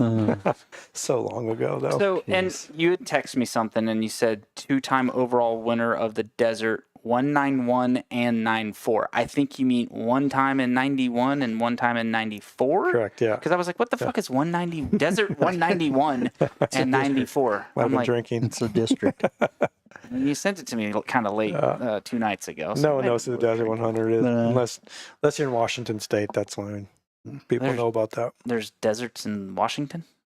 For most, yeah. If you're not from the West Coast, anywhere east of the mountains, both in Washington and Oregon, is the desert. It's Really? sagebrush and nothing. Huh. So many desert races out there. Just like in Nevada. So you Just crazy stuff like that. Kind of There's- like Yeah, these races right there's there? the Desert 100 right there. Mm. My mom and my dad right there. That's your mom? Yep, Damn, that's she's my mom. pretty That's good you? looking. Yeah, it's me. Dude, That's with you hair. with hair. Damn. It looks like Preston. That's- Just glancing, it almost Don't looks like tell- Preston. Dude, don't say that. His son's going to be like, great, I'm going to be ugly. You know. I'm like, bro, you're gonna be bald like me. He's like, no, I'm not. Yeah, you are. Wow. It's coming. There's the worst motorcycle I ever owned. YZ250. 88? Yep. 88, why is I it? thought, 90? isn't it 94? No, that is definitely not a 94, sir. That's in the 80s. Yes, that is an 80. So red flame, that's 86. Hold on a then. second. You're like a 86. well-known vintage guy. You should know your vintage I don't bikes. know I the was red a few frame, years white frame. old when that bike was out, and I know what that is. Yeah, I and knew it you was don't? 80s because I remember Get your racing shit against those together. things. That thing blew up all the time. My dad was pissed. But speaking of, so what is your worst bike you ever motorbike hated? That was mine. 1987 RM125. Why? It wouldn't stay together. Oh, so it seems that. Dude, we were going to chase contingency. I had a short little run that I wasn't with Honda, and I said, well, I'll just do Suzuki's because they pay the most contingency. It was after my neck, the whole 9 yards. So the first Supercross I went to, it seized over a double, threw me on my ass. Oops. Come back, we would rebuild it, and I'd go to my practice track and break it in. It would run perfect, breaking it in. As soon as I got on it, either the bottom end would go out or the top end would go out. My mechanic couldn't get it fixed. I sent it to 2 other people and John Turpin, which is the man building motors, Keith Turpin's dad, and it still blew up. So it's just a bike. That was Yeah. the worst thing I ever had. Yeah, well, that was my worst one. But good times over at the in Eastern Washington, Vantage, Washington, near the Columbia River. It was some sections were as fast as that little turd would go. Yeah. Across a rocky plateau, and it's the dumbest. I look back on. It would have been so bad falling off that thing. So lucky when I came into the sport, you had less of that kind of thing, Right. right? Except now I'm dealing it with the 86 500 that had been started in 10 years. Yeah. But I remember I picked up a 98 KX 250 for $900 because the chick sold it because she found out her husband was selling meth and got put in jail and was like, fuck him, and sold the bike. So I took that one time to Fannin, and I rode it 2 laps and I went, fuck this thing. The bike is terrible. The brakes, like I would hit them and just keep going. Just like, you know what I mean? Like and it's really was just a matter of now everything has oversized stock. Yeah. Everything's like wave rotors stock. And you don't remember how bad it was when you've been on something that Right. actually has brakes, which is one of the reasons why I actually the 86 500 with a drum rear and the disc I think stopped better than that bike. But yeah, I'm sure when you get on your vintage bikes, when you go to race, Yeah. you're like, I got to remember to stop a little bit early. Yeah, I can't send it deep into a turn. The motors are all good. The rest of it, not That's- so yeah. good for sure. Yeah. For sure. Well, are you sure the motors are all good? Didn't at the Great Escape race, you couldn't Yeah, get I one had a few. started, and then Yeah. I tried to Trashed start them? it for you, and then what was that? The Elsinore? That was the RM400. It just never started. But Yeah. yeah, the Can-Am made it good for the first moto. Never started again, and blew up the 876 YZ. I just fixed that yesterday. Didn't you have all that same problem at Ohio? Preston blew up everything. Oh. Yep, everything. So Gotcha. he's good at it. Yeah. Yeah, I mean, I even see here you're like a 11-time national champion vintage, MXer. Yeah, I got more number ones than old Mark here does, but let's just say it's mine. vintage racing. Does it really count? Ooh. Bro, you ride 2 motos to get a number 1 plate. Ooh. You just finished 2 motos, right? Yeah, between bikes breaking down and all the other stuff, and damn, Yeah. was that bad? Was that bad of an insult? Like, I know I like to say dick It's things. hilarious though. You're like, But he did have my back. I like it. or sometimes you're like 2 races and I get this plate. This is dumb. And some guys work their whole lives To get that, yeah. to get a 4th and I come along and I got Exactly. dumb plates all over the place. But so Yeah. Jeez. I was pretty impressed with your 2019 40A championship, and what? Talk about that series or races. I've done the alligator sprint enduro, and I'm actually going to do it that's when we were talking about me going to Day in the Dirt. We're doing the alligator Thursday, and then we're heading over to the Date. So that's the only time I've done a sprint. Yeah. So if you're not familiar, Mark and I have done a couple sprints together, but originally when the Kidness Full Gas Sprint Enduro Series was one day you'd ride 6 motos. It was 6 motos. Yeah, it was 12 motos or something like that. 3 were on the motocross track and 3 were in the enduro. And then the next day they'd make them go backwards in the enduro. So each day was its own day. So you could, be winning and then you stall it and it's 10 seconds and then now you're second place or third place. So it was tough, very stressful. The year that I won it, it was the last race, last moto of the whole season. It was down to just other guy and I saw him fall down. I went, because they supposed to start every 20 seconds. Yeah. But sometimes they'd go every 5. You could wait 5 just so you could intimidate. Yeah. And he did, but then you wouldn't hear him, and it was pretty spectacular. But that was a hard earned first place, but I enjoyed it. But yeah, I feel like in that situation, you'd almost want to be the guy going in second. Yeah. So you have the carrot to chase. Yeah, they would time it so as your first moto, everyone would just go out and they time you, and then they start setting you up. So you know how you did the prior moto. You're like, ah, crap. So now they're just chasing me type thing. But it was pretty fun. But Mark and I done a couple where I took the KX 500 out just to spank on the modern bikes, which was fun. Yeah. So Dude, it's always so fun cool. to do that. I will say, because you ran that bike almost the whole series, right? Yeah, depending on which day. If I was doing poorly riding the 500, I'd ride the 350 the next day so I could. So at the 24-hour race, we figured out how many miles it was based off my Strava, and we were like, all right, so go out and do 3 laps. And he goes, nope. I go, dude, you can do 3 laps. Like, it's good because you get like an hour and a half, per person. It's not so much waiting. It's not so much around. He goes, no. This gets 20 miles to a tank. It's a 10-mile loop. I will be out of gas. And I was like, okay, so just do your 2 laps. And I think you went back to running the 500 after that. And I shit you not, he came back in.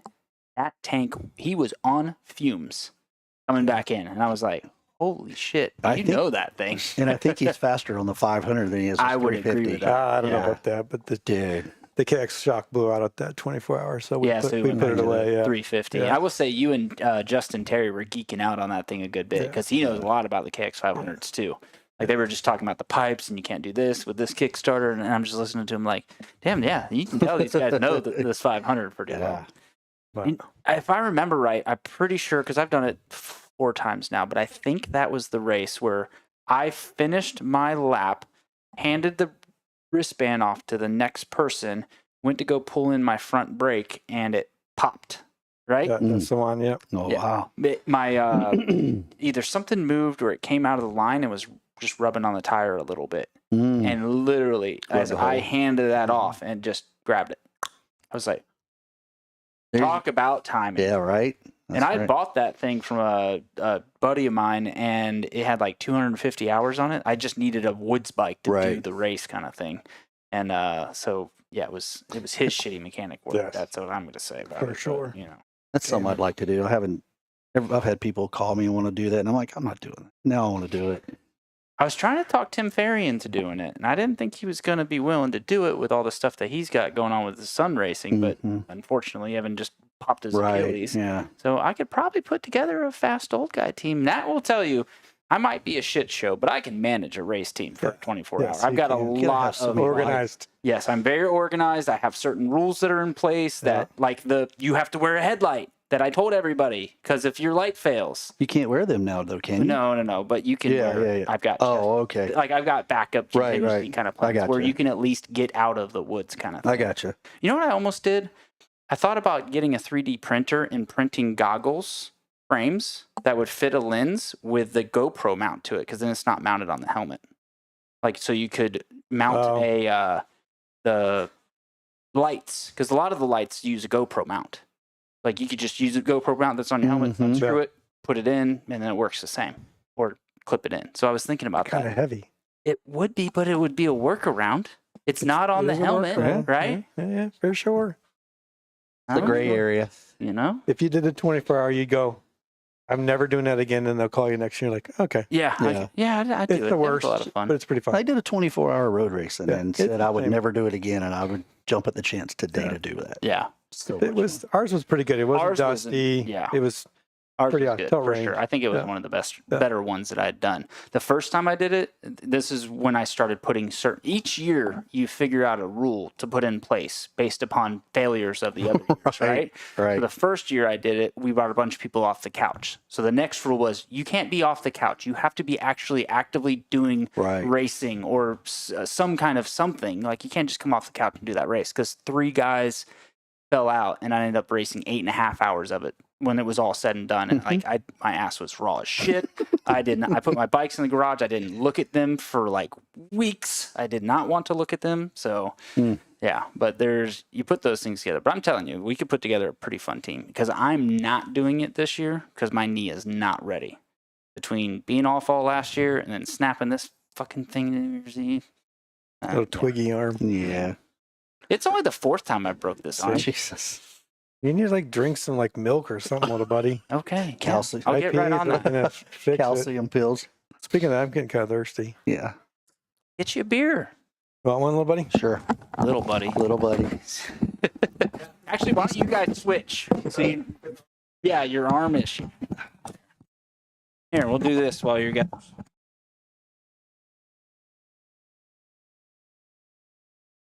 Our next segment is brought to you by Hard Knocks Racing. They're a group of dedicated motorcycle enthusiasts since 1998. They're your go-to for Campfire Moto official gear and will soon launch an apparel line of their own. They excel in crafting all kinds of custom decals, like this badass sign behind me, from custom signs to full bus wraps and office customization. In fact, check out this work Anthony did at one of the well-known Japanese manufacturer's office who will remain nameless.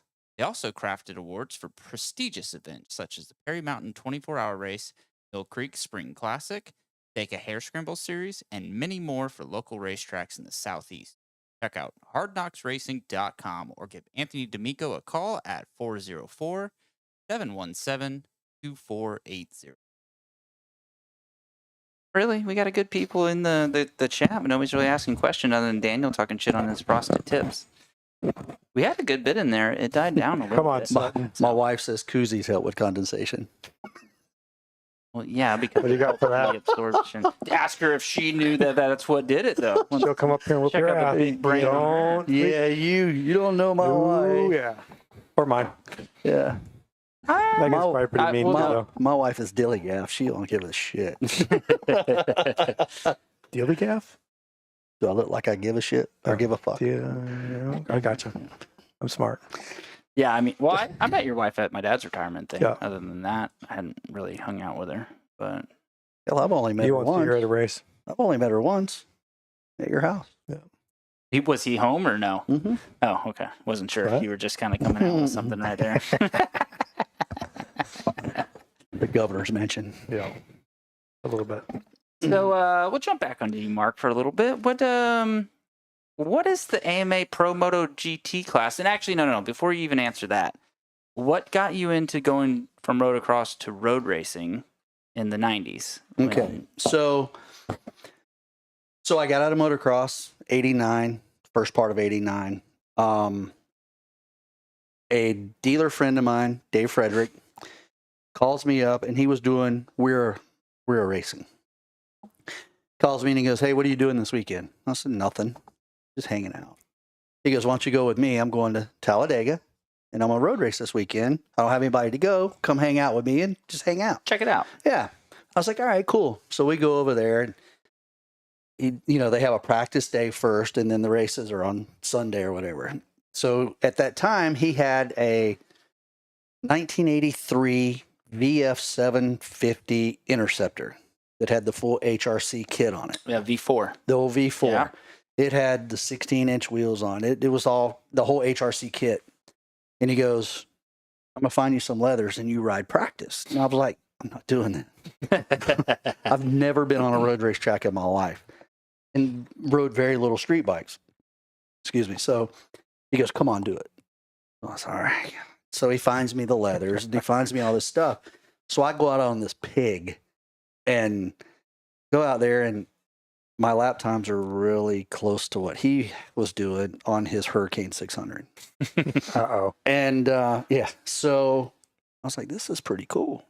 But I wasn't using front brakes. I mean, a little bit. Oh, yeah. I was like a moto, man. I was all rear that's brake. Huge when you figure that out. Dude, when you first start figuring out, like, I can brake here. I can, like, you start really shortening that and pushing that. It's so fun. So I go out there and I'm scared to death, number one, because I've never done it. And I'm all rear brake, very little.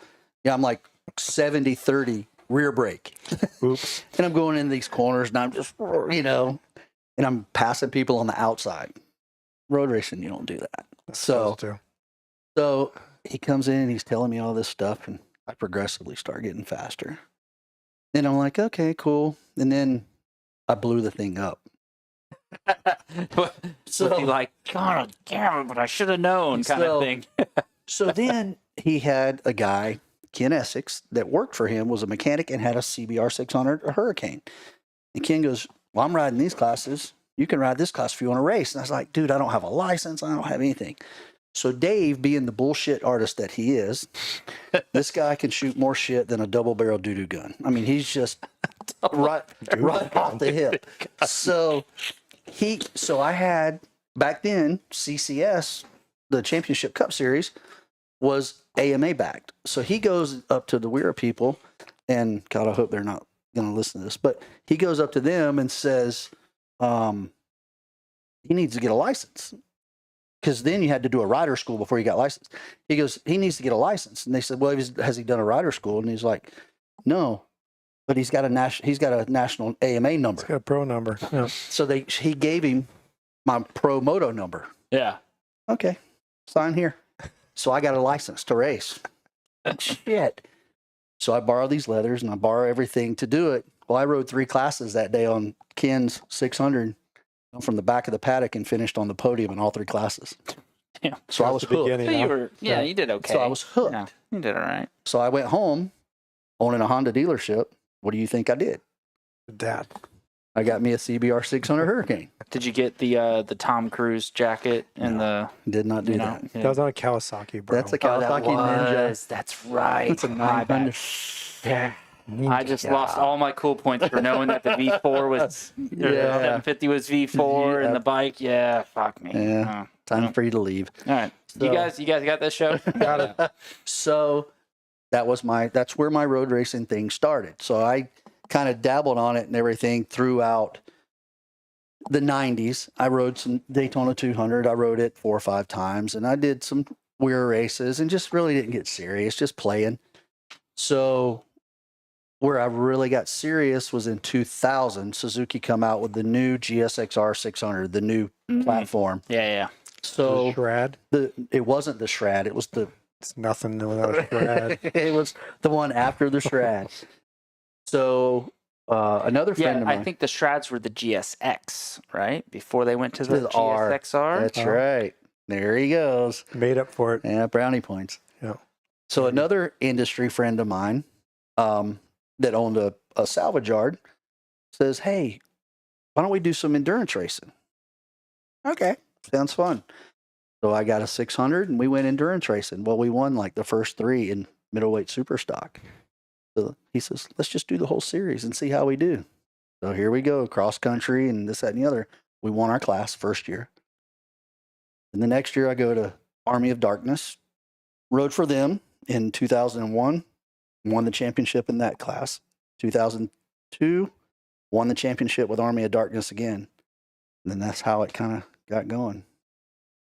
That's a So, lot. so between 2000 and 2009, I won 8 championships. Holy shit! I don't think I had that on You here. got number 1 plates? Yes. Bro, you said you didn't have any. I got number 1 plates. I mean, I got pictures On the here. street. Oh, damn it! Yeah, on the street, not in the dirt. Let's count. Oh, wrong. Hey, What's up? All right, no, sorry, I grabbed the wrong thing to move over. Yeah, There you go. You got this thing right there. Look at it. that's at New Jersey Raceway.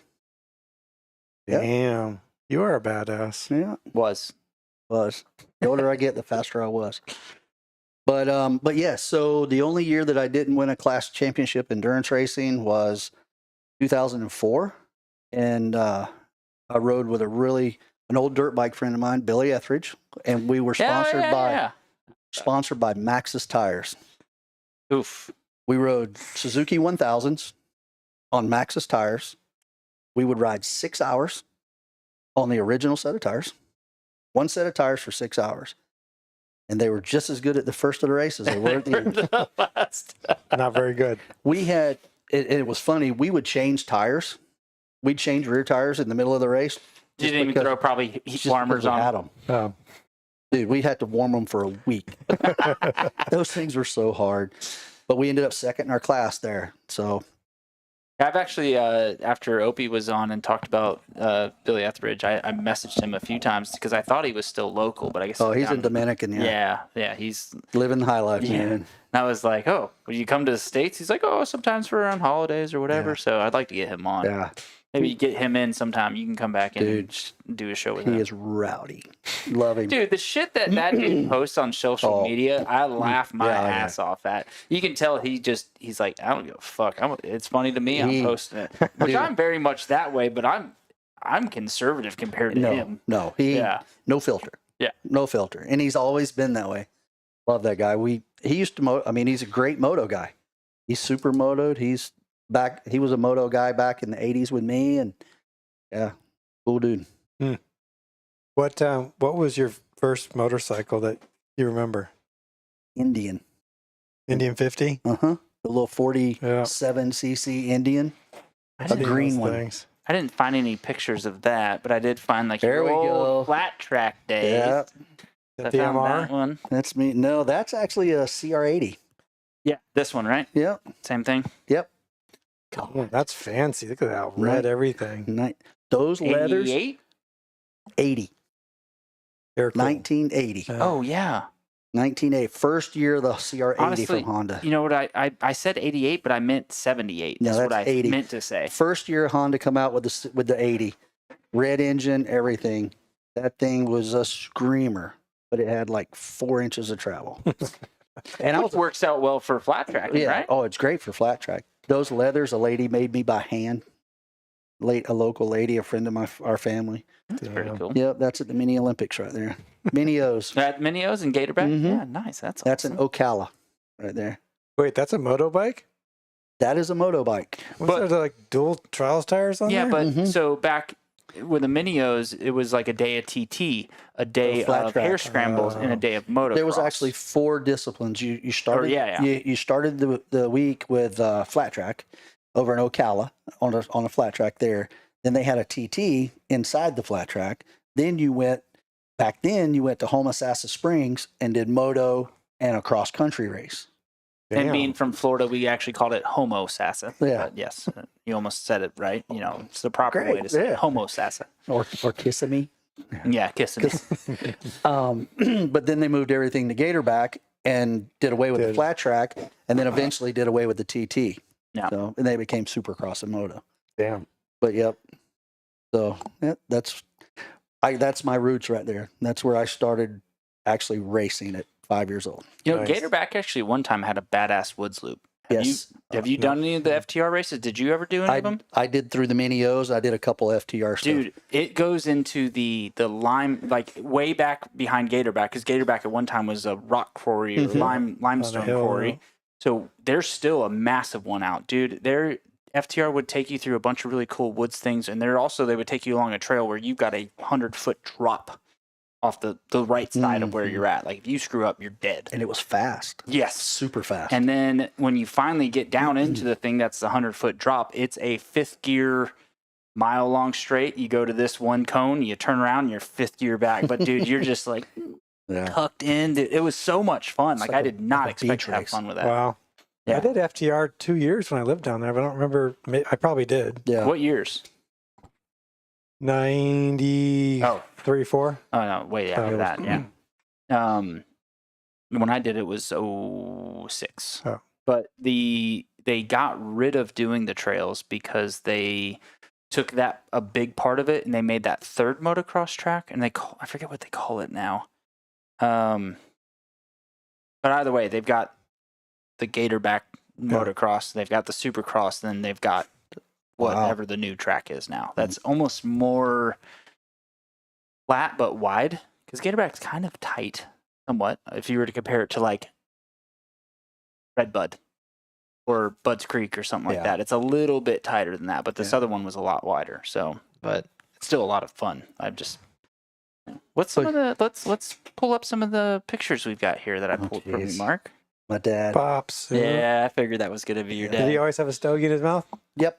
Oh, that's his thing? That's what he smoked like a freight train. But when I would race, he wouldn't, because he smoked so much when I raced, he'd put that in and chew on it. And it was a full length. And then by the end of the day, it was gone. Yeah. So what I actually love the most about this picture is the hat. Yep. And the old camper in the background. So if you ever see my dad, and anybody that knows my dad, he always had his Honda hat on, and he's probably got a Honda shirt on. If you go back, he's probably got a Honda shirt on that. But back in the 80s, see? Yeah. Honda. Yeah. Got his Honda shirt on. And back then, our race team jackets were reversible. So the inside was like a khaki color jacket, and the outside was blue, white, and red? Yep. Every day. So you think kids are crazy now because they wear hoodies in the summer? He had that jacket on every day. Wow. That was him. So he was hip back then with his jacket? Absolutely. You know, yeah. Probably just pulling chicks in the pits. He didn't even know about.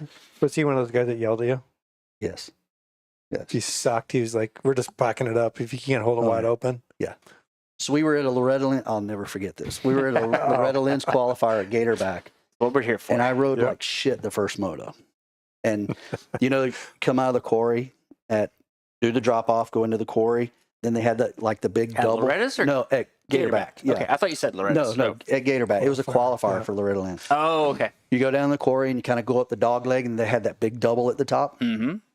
I wasn't jumping it on my 125.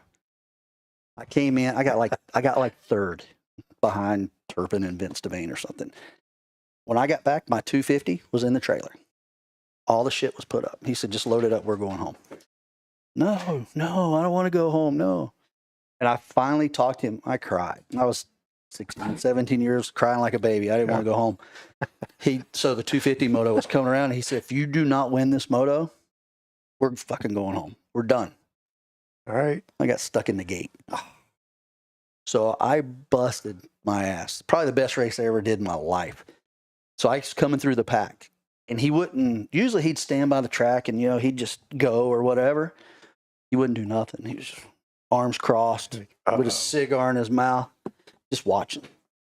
Come down to the end of the moto, and I got to the top 5. And he'd point at me, and then he'd point at the guy. That's all. Just point and point. And Yes, I think I ended up second, but we didn't go home. But give it your best. I gave it everything I had, but I got stuck in the gate, and I remember just like it was yesterday when I got stuck. I was like, "Fuck, what am I going to do now?" Guess I'm going home. I rode my ass off, but that double, what a lap went by the rest of the day. I didn't jump it. So, ruined your whole chance. Yeah. So yeah. But no, I mean, my dad was cool. We had a really good relationship, but he was hard. He was really hard, and he knew if I didn't give 100%. Yeah, and he let me know it too. Oh yeah, yeah. But you're kind of opposite now. Yeah. Except for if you're in trouble. Oh, he's the one yelling at his kid. No, he doesn't do anything. I do, but Nicole. I do. Oh yeah.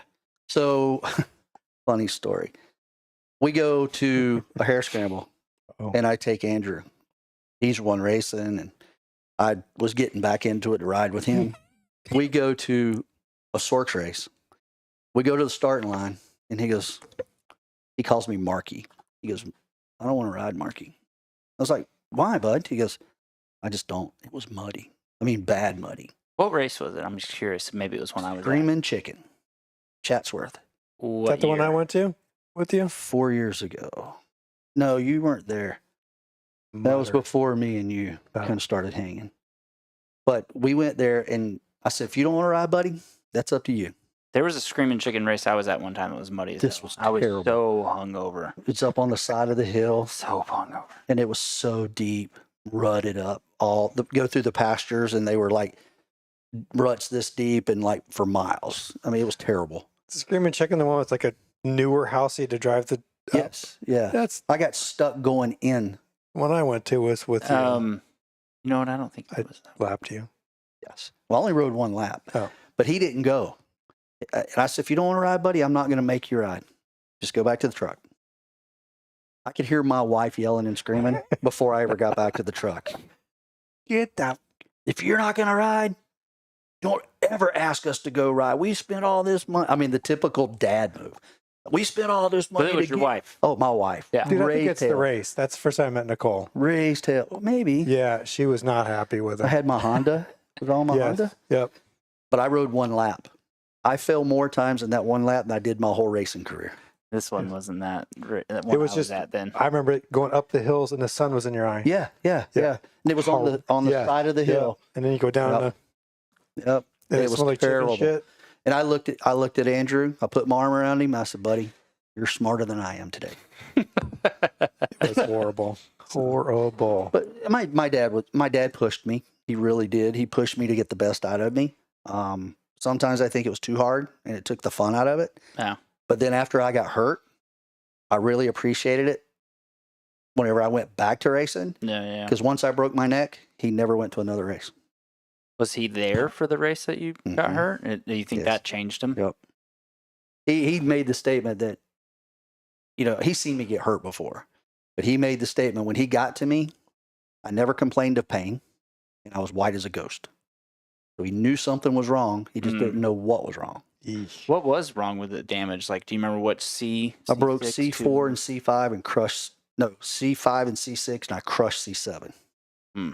And I was paralyzed from neck down for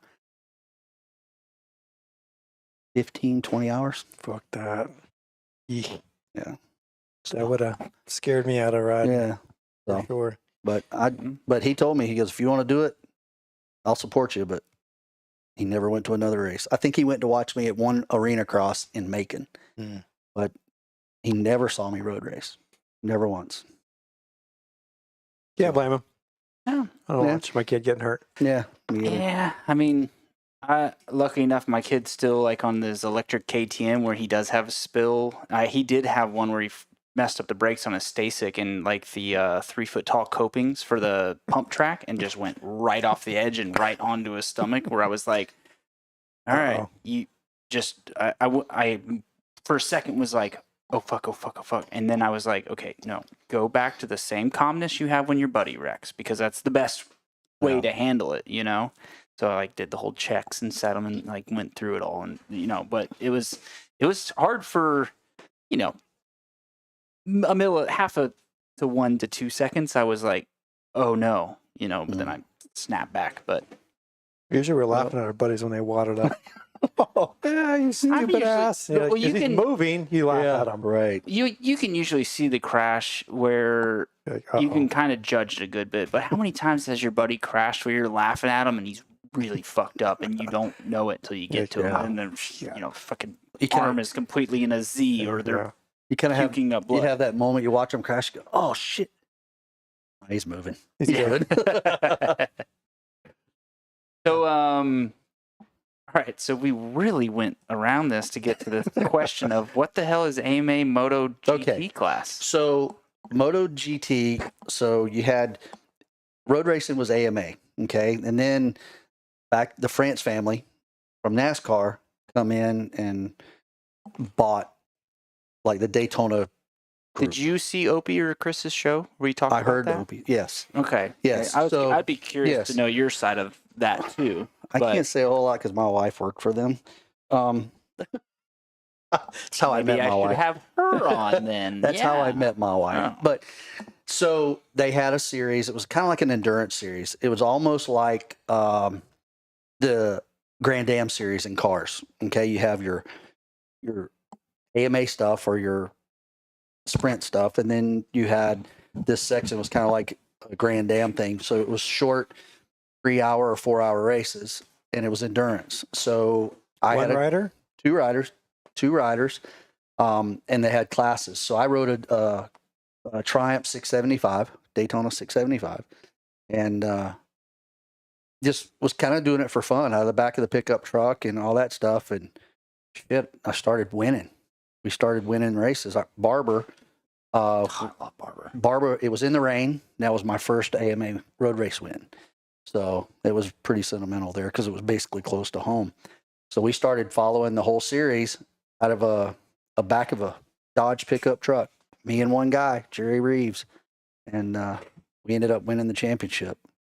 My co-rider was Phil Caudell. I was just about to say, Yep. so the info I have here is Phil Caudell. Yep. There was some challenging weather conditions Yep. at Barber, completed a 40 lap Yep. clinch to the win. So Yeah. what made it to where you was really just so difficult or like, about that one that made it what it seemed to be? Well, number one, it was my first AMA road race win. So that was the big thing.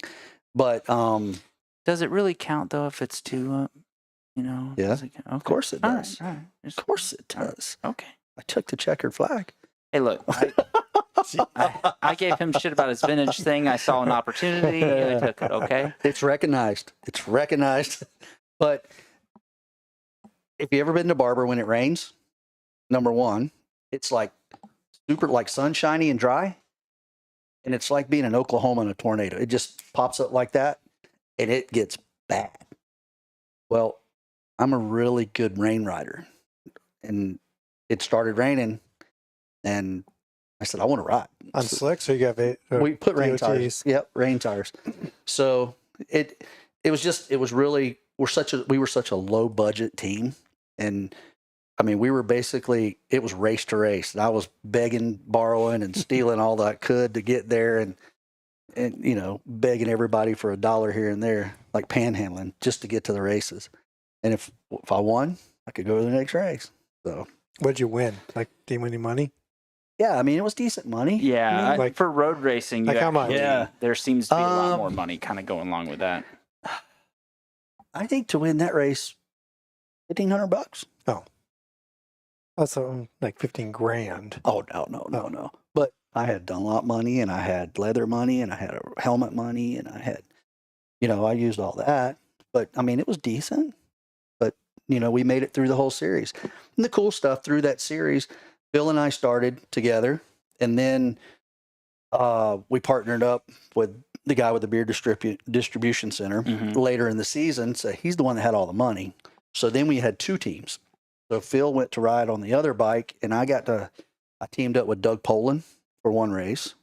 Then there was a couple other guys that helped me out and rode with us and stuff. So, I mean, we did well.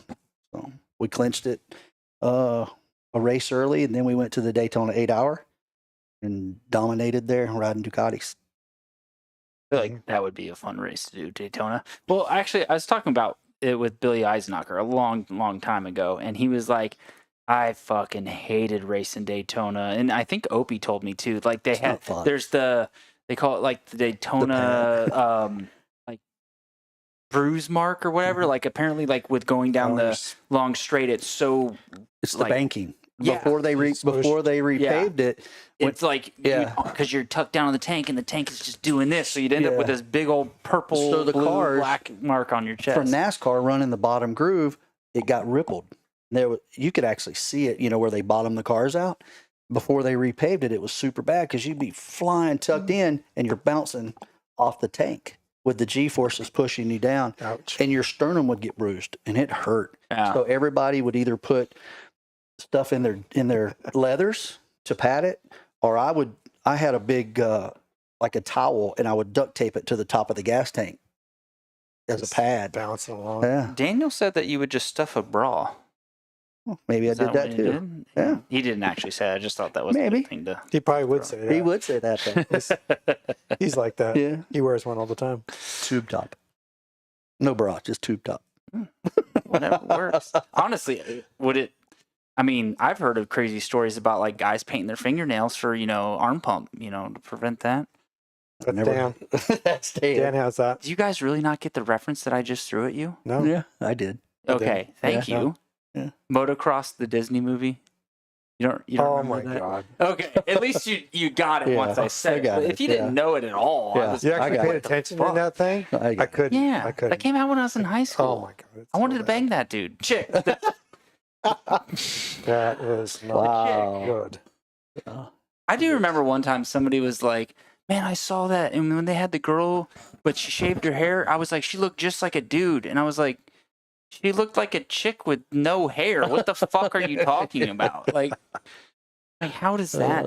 Like they fell for it apparently, Right. but like seriously, if we were at a racetrack and she showed up, we would just be like, "Oh, it's just a chick, Yep, but she's exactly. in the Yeah. whatever." Yeah. Which that's fine. Let me watch. But. What about some other pictures? What about this one? Is this who I think it is? Damn it! I did it again. I just see some Oops. Yeah. almost God damn it! What the? moto stories. What is this? What was? Who's this? My man. Who's geez. that man. guy right there? That's KT, Keith Turpin. Yeah.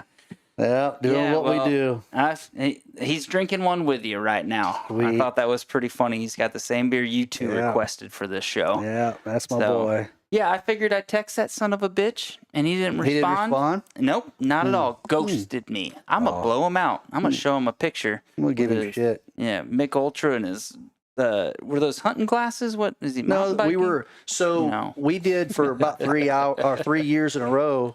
A bunch of us Georgia motocrossers got together, went on a Harley ride. Oh, I saw there was Yep. like a picture with like 4 or 5 dudes, and Yep. I was gonna ask you who the other guys were. I can't remember if I got picture. No, I guess I did not. Sorry. But yeah, there was like there was me, Turpin, Jay McClellan, Tommy Martin, Bodie Pilcher, Deuce Williamson. Holy cow! Some of those guys Shay- got good names. Dennis Bentley went with Shay's Shay's dad. dad, Yep, yeah. Shay's dad went with us. I didn't go the 4th year, and Shay went. But God, we had like 13 of us the last year that I went. There was 13 or 14 of us. So there had to be some shenanigans that went on with those No, trips. Come no. on, They don't tell drink them. back then, None, did you? none, None. none. A lot of beer and Bunch of old dudes with their loose skin and their old balls. there was a lot of that going on, and they kept passing around this mason jar thing. So It's water, in there, wasn't it? Chris Thomas and his mason jars. Oh. You remember much after that? Yeah, there was some racing going on after that. Oh God. So you have to picture this. So you get a bunch of old motocrossers riding Harley baggers with our little skull caps on. Half of us had shorts and t-shirt on. So the last trip I went on, there's a bunch of beers drank, and then had been a few, maybe 1 or 2 mason jars emptied. So then we go on, everybody's nice and cruising. Well, then I want to say Jay McClellan started it. We come into a corner, and he just kind of run up the inside of me. Yeah, It doesn't sit well. No, not really. So then it just kind of went, wah. So we're running like 100 mile an hour. Those don't through go these- 100. That's Yes, 60, they- 70 wide no. open. We were running triple digits through the twisties. There's 3 or 4. There was me, Chris, Mark Waddle. Wait, Not- where's their twisties? We were in the Tennessee Oh, mountains. okay. We were up in Tennessee. All right. I don't think I've Makes ever sense. heard of Mark running a street bike. I didn't know if Yeah. he'd ever ridden a street bike. Now there's not. Which one are you talking about? Oh, not Mark Waddell. Oh, that's who I thought. You Yeah, said. no, Mark Waddle. Waddle. Okay. Yep, he's from way Crozier. Crozier. Yeah. So You know. it's old motocrossers from back in the day, but we were all just hammering it. I mean, it took me Good back times. to the road race days, so it was a lot of fun. I'll give you I don't know, not like you guys, but when I worked in a dealership in Washington State, the owner had a place in Montana in his own private racetrack because the speed limit was reasonable and prudent. Yo, yeah. Do you remember when the Interstate first came out? Or not the Interstate, the Valkyrie first came out? Mm. Do you remember the commercial that Honda did with that? So it was like, it was driving. Tell it. Do you remember it? I remember some of it. So it was like these people were taking a long trip, and basically the end of the trip was like getting into Montana where it said no speed limit, and that was like their marketing video for it. Yeah, it was. Dude, all right, so that's another thing. You were talking about like, how do you remember these things and that? I can't remember a bunch of shit, but if you bring up something that sparks a memory, I can bring it up. So that, I feel like that's probably what a lot of the stuff is. Too. You know, like you just have a certain, because I've even had people tell me things of stupid shit I did in high school, and I'm like, I honestly don't. That sounds like something I would do, but I don't remember doing that. You know, so yeah. And that's actually kind of. I'm just touching back a little bit on this. This is why I wanted to do the show, because I love that natural. Oh, what about this time that you did this? Yeah. So let's keep that going. Yeah, it was the Montana trip, so it was nuts. We were like on all CBR 1000s, FCR 1000s. We all had big balls and wanted to go 170. It was pretty spectacular. I just remember going across the straightaway, and it was going to Jackson Hole, Wyoming, and it was forever long. But we're all just wide open, 160, 170, and Phil was on his FCR 1000 with a tank little tail bag, and I saw it go, boom, sucks in the wheel. And then you just start seeing smoke coming off the tire, and you know, razors and toothpaste and shit were fine, but it never really locked up. It kept going a You little had bit. like shrapnel you were Oh my dodging God, at that dude. point. And it started to swap towards the end because a car was coming. He didn't crash. I don't know how. It was spectacular, but it was always whoever had the fastest motorcycle going across that thing, because it was everyone's going about the same as fast as those things would go, and then just the craziness that would happen at Jackson Hole, and then climb up, you know, Yellowstone to Beartooth Pass, where it was twisties, long sweepers. You're just grinding these things, but VFR 750 blew up, and we had to wait to someone to bring a different bike. And is that a trend? VFR 750 blowing up? It's just. You know, they were called an interceptor. Maybe they just need somebody to intercept them into the back of a truck. Right. You know. Yeah, Montana trips were very epic, especially at night. But yeah, I've never even been up in that area. Like I went to California before going to Thailand, but that's the furthest west I've been, or Texas. Like I've never got to experience that stuff. I'd like to. I take that back. Vegas, got to ride Vegas desert one time. Straight, but no. So that kind of, when he was telling that story, brought up like, did you ever get to do Roebling Road? Oh, Sure, yeah. you did. I got 1,000,000 miles there. Dude, how ridiculous is that to be topped out before you're even at the checkered flag? Yep. Whatever, like you're talking about topped out. Where is that? Savannah. So turn. It's gone now, right? No, it's still there. Going out. It's in Pooler. Okay, yeah, it's up a little bit north. It's real close to the airport. Yeah. Yeah, actually, the guy that owns that property in the track has a small plane, and that's what he does on the front straightaway is lands his small plane. Oh, well, that So it's fast enough to go. It's long. It's 3/4 a mile long. And the track, like in so many words, like an R clip, that like RC body clips use, like it looks like that. It's almost like, and then comes back in, and then does this a few times, and comes back to the straightaway. But you're entering the last turn going on the straightaway like $120 on a 600. So by the time you just breathe it. Yeah, you make the last turn, you straighten it up, and you just tuck in. So by the time that you're halfway through the straightaway, you're at the finish line, and you're already at whatever your bike you're on is topped out. Then you have another quarter mile. A third of a mile before you have the next turn to worry about, kind of thing. So you get to maintain that speed for a long time. Compared to like VIR, that straightway's pretty big on the finish line. Keep hitting the wrong buttons. Yeah, it's just the thing with VR. You got kind of a sweeper coming out, and you climb the hill, then you got that kink. Yeah. So take that kink out and Just keep straighten going. it Oof. and make it straight.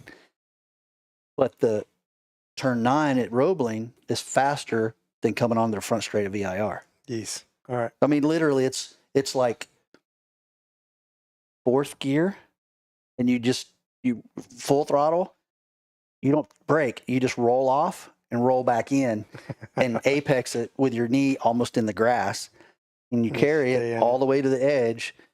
And by the time you get to start finish, you know you're geared right if you're clicking 6th gear at the finish line.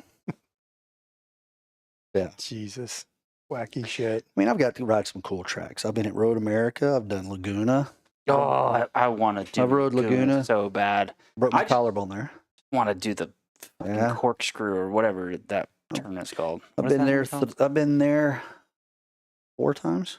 All right, so which one do you think is cooler, Barber or Laguna Seca? Prestige wise, No, Laguna. just a Yeah. track of like the course itself. dude. I don't know. That's a flip of the coin because I How really did you do that to me? I really like Barber. I like Barber because of the elevation change. Mm-hmm. Cool factor probably Laguna. It's faster. Laguna's faster. All right, it's back on the bucket list. If you would have been like, "Oh, Barber's way better," I'd Nah. be like, "All right, I don't have to go race Laguna at some No, point in my dude. life." If you got to do it, you got to do it. Fuck. It's Okay. the first time there is scary. Sorry, honey. The first We're time, doing it. literally, the first time you go there, it'll freak you out and scare you to death Yeah. because you'll go so slow. I did the first time I was there. It's like The fuck I will. Who do you think you're talking to? first time I I'll went, probably I just go slow couldn't. as shit. I couldn't. You can't see anything. All the break points, and it's just weird.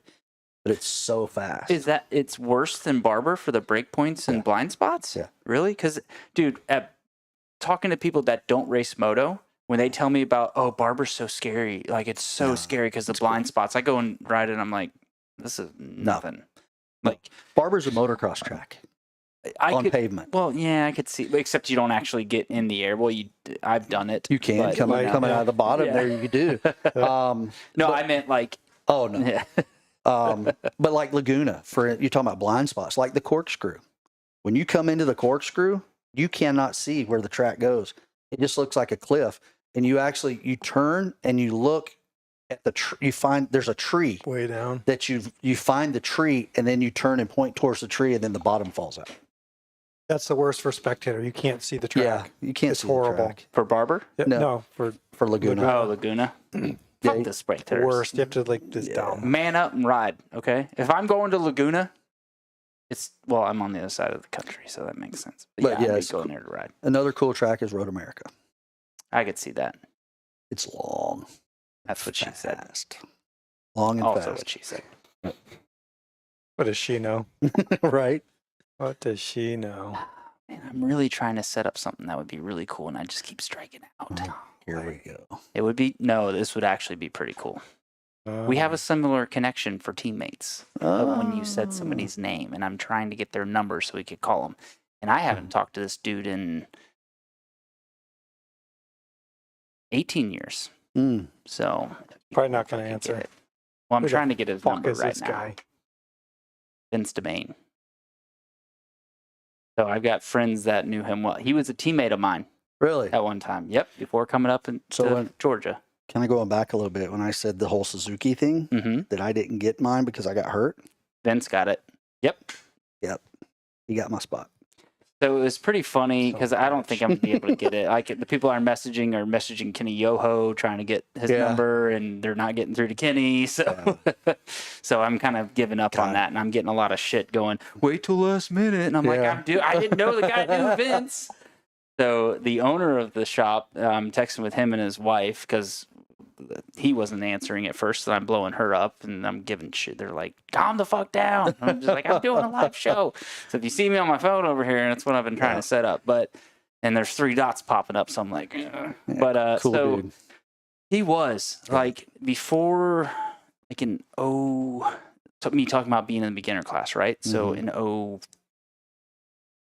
02, he was still running like Sunshine and Dade City and was just one of the baddest dudes ever. Mhm. And I just remember, like, I would just watch and study him because I couldn't pay to do the classes, but I Right. would go to the classes and just listen to him giving the instruction. So I would just sit on the bleachers because you have to pay to be at the classes and just kind of sit there like that because you didn't have YouTube back then, right? It goes kind of back to what I was talking about. I was told the check's in the mail and in your mouth. Hey.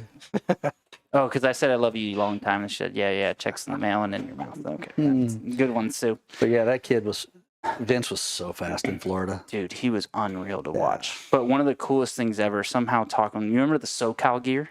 Mm-hmm. So he gave me a set of his SoCal gear. Oh, wow. And I would actually have to like stuff it because he was a little bit bigger than me and then like to just get it to wear. And I wore the Vane 6 or 8. He was 31 whenever I remember him. 6 or 8. I want to say 8. But either way, yeah, I wore that jersey a long time. That's awesome. There's another fast dude, JB. They would always do the schools together. JB Stir.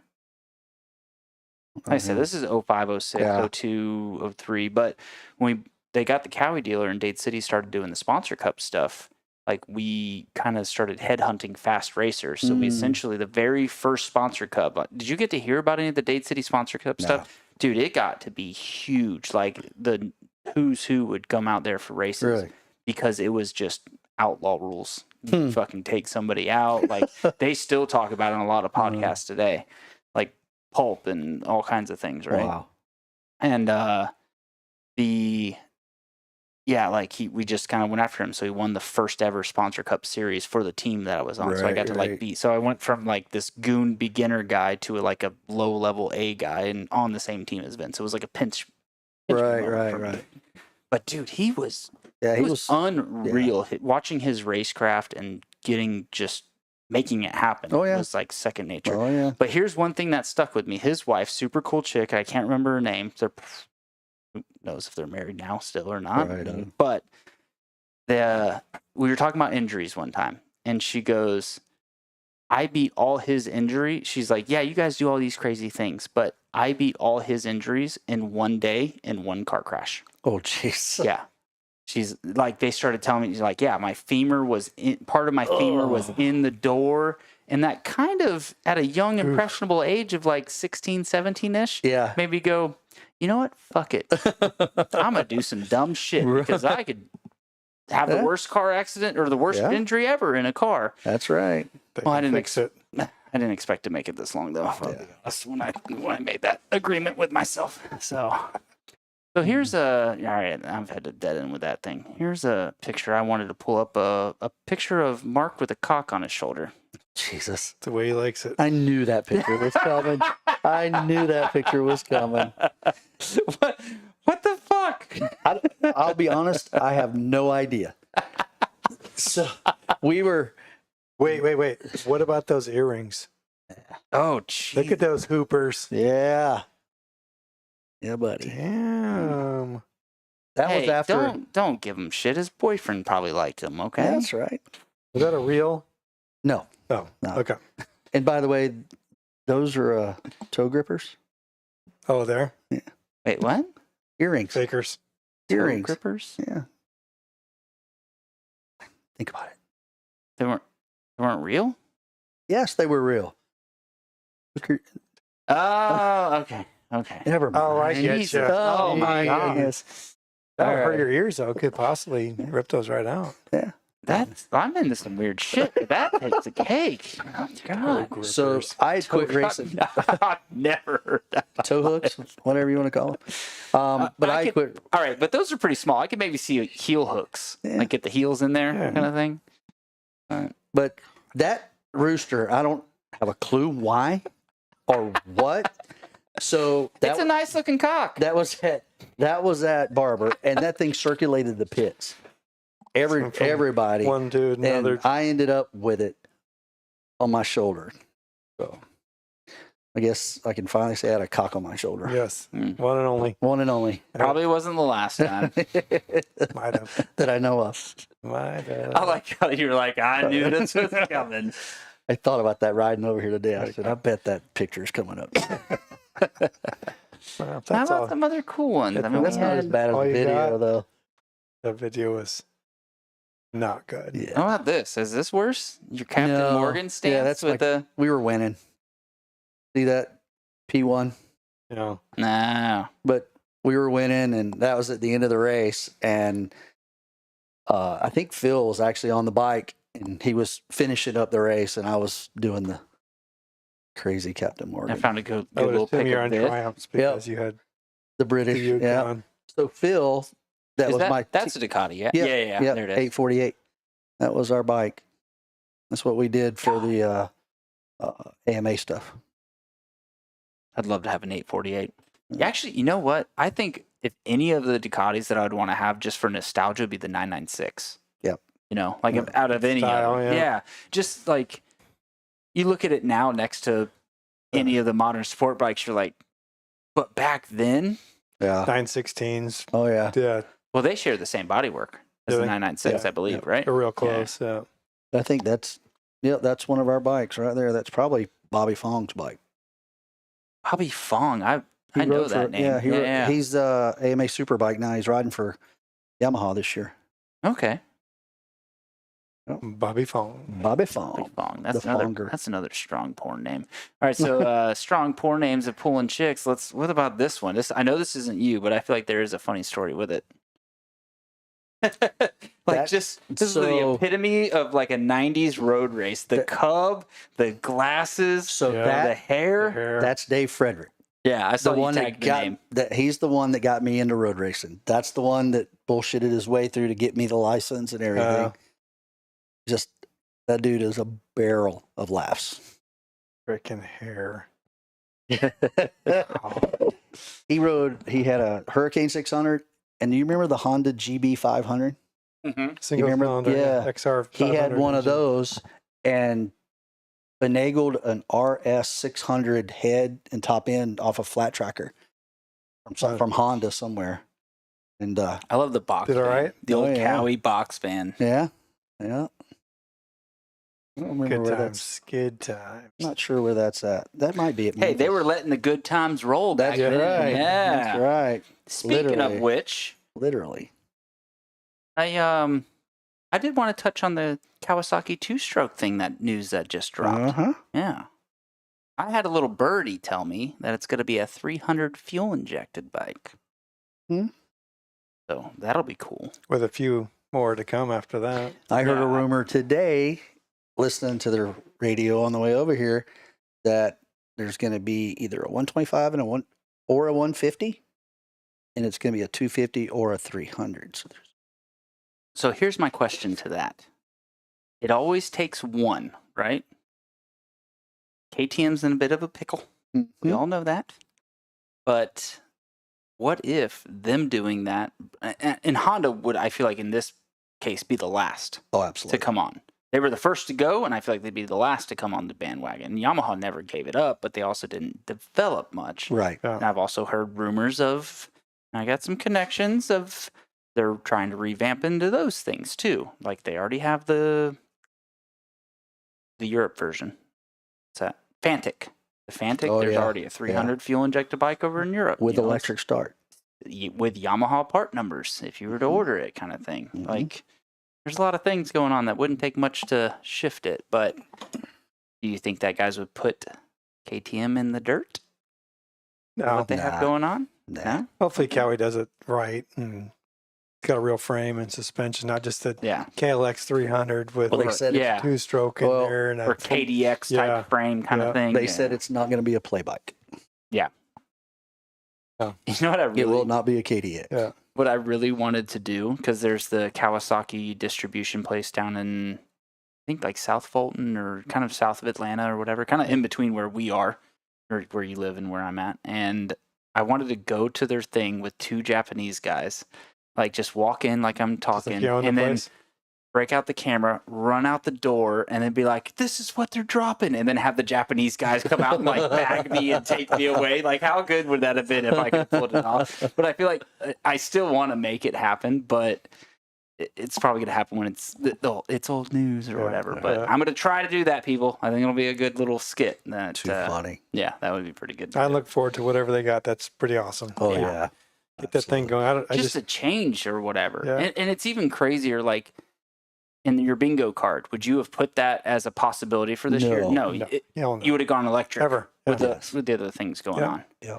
Can you even talk about some electric thing we were talking about earlier? Oh yeah. Can-Am has we have two motorcycles out. One's called an Origin, which is our adventure model, and then we have a Pulse, which is our naked street. They're 47 horsepower, but Is it Can-Am or is it BRP? it's Can-Am. Yep. Hmm. So those just hit dealers probably about 2 weeks ago, and just getting out in the market. We'll see what happens. Anywhere from 13.5 to 16.5, depending on which model you get. But Yeah, that looks like it right there. that looks like a little scooter. All right. Yeah, that's what I'm like. Nobody can see what we're looking at Yeah. right now. I'm trying to find because I hadn't heard anything on it. Can-Am electric bike. There it is. There it is. Yeah. Is that it? Those are them. Oh, what? We've been showing those for quite a bit. They finally have hit the streets, and we'll see what happens. I remember seeing a picture of this, but I didn't think anything of it because it almost looks too fake or robotic, where like somebody would have AI'd a picture or whatever. So this is actually legit. This is a real bike. Yep. What's some of the features or stuff about it? So the biggest difference between like ours and a Zero is the charger, the inverter, the motor, and the battery are all water cooled. So it keeps it constant no matter if it's 100 out or 20 out. So it's that's the biggest advantage. We've had them in the engine in the snowmobile for 3 seasons now. So we've tested them in the worst conditions because obviously cold is bad. Well, not only that, but with a snowmobile, those things eat up energy. Yeah. So and the track's 15 inches wide. Yeah. And So they actually been testing hand them. up well with the snowmobile. Well, the range is pretty limited up there, but Okay. these are only maybe 100 miles if you're nice to it. We'll see what the true mileage is as you start beating on them, but maybe I'll hit a Sorks race on that thing. Do they wheelie? You have to take it out of traction control. Yep. Really? It kind of looks like a Tenere a little bit. Yeah, it's The got off-road KYBs on the adventure model. It has KYBs on it, and we'll see. We'll see. Yeah. So I'm excited for Well, it. look, I mean, if they need to come on as a sponsor for the show and like, give one away, I'm just saying, we can talk, but it's going to cost them. I don't know if it's any faster than my 75 Can-Am, but we'll see. All right, but you hurt some feelings on your old KX8 500, so maybe you could hurt some feelings on this one. It would be nice to sneak up on people. Because the one thing about the bike, there's no chain. The chain's actually in an oil bath, so it is dead silent. All you hear is that little whine of the motor. Can't hear anything else. Wow. So there's no chain noise, belt noise. Let me get this right. You're on an electric bike, and the only thing you can hear is whining. Ow. Maybe not the best, Mark. You can hear Okay. nothing but yourself in the wind. Yeah, we rode them in cities. You can hear people talking on the sidewalks because you can't hear the bike. Yeah. It's freaky. It is Wow. freaky. Oh, What was the hardest part of like riding one of those? the quiet part. Oh, I Where's- thought I was gonna be telling your family you're into. Sorry, look, cheap shot. I had to take it. All right. All right. Thanks for the plug. I like it. Ba-dum-bum. Yeah. Well, Yeah, I just ruined any chance of on the show. And we're done. That's the end of the show. All right. For sure. Oh, that's pretty cool. Yeah, like I said, I remember seeing pictures of it, but I didn't think too much of it. Well, took us a long time. All right, so Way we hit overdue. through a lot of Mark's good stories. So I want to know if there is any wild stories of back in the 80s of that you might be willing to tell, but you leave some guy's name out. Like you just say my buddy. No, usually I say my buddy Bob, but then somebody would be like, oh, it's Bob Hanna because he was around in that time. So my buddy Billy. I don't know. I just figured I'd ask. Is there any wild stories to that? Not really. I mean, back in those days, I kind of stayed house to myself. I got wilder as I got into road racing than I did anything else. But And let's be honest, it's because how much easier is it on the body? Like you got to rely on talent and not a lot of the other stuff we were talking about earlier. I was telling the story the other day is, we would do endurance races when I rode for Army of Darkness. They utilized, I was their A rider, so they abused me. we would do. I bet you liked it. I did.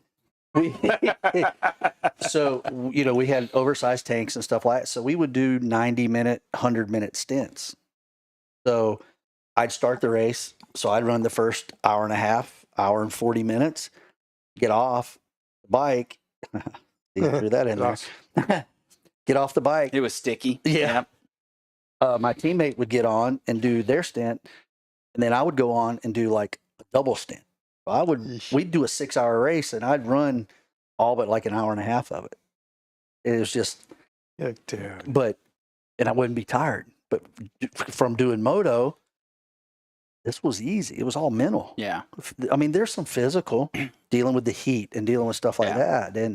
But compared to doing moto and air scrambles and off-road stuff, it was like riding down the road. And like Chris and I talked about on our show, it's one of those things where you're doing work, but it's not until it's done where you're like, holy shit, I'm tired. Yeah. Like, oh man, I actually did some work. Yeah. But when you're in the middle of the other shit, you're like, very tongues in the sponge. I don't ever remember getting arm pump. Yeah. Well, maybe the first time I went to Road Atlanta, I got arm pump because I was like, holy shit, this. But I never had a problem with arm pump. I never really got tired. I know I never got out of breath. That's a lot more than I can say about moto. Yeah.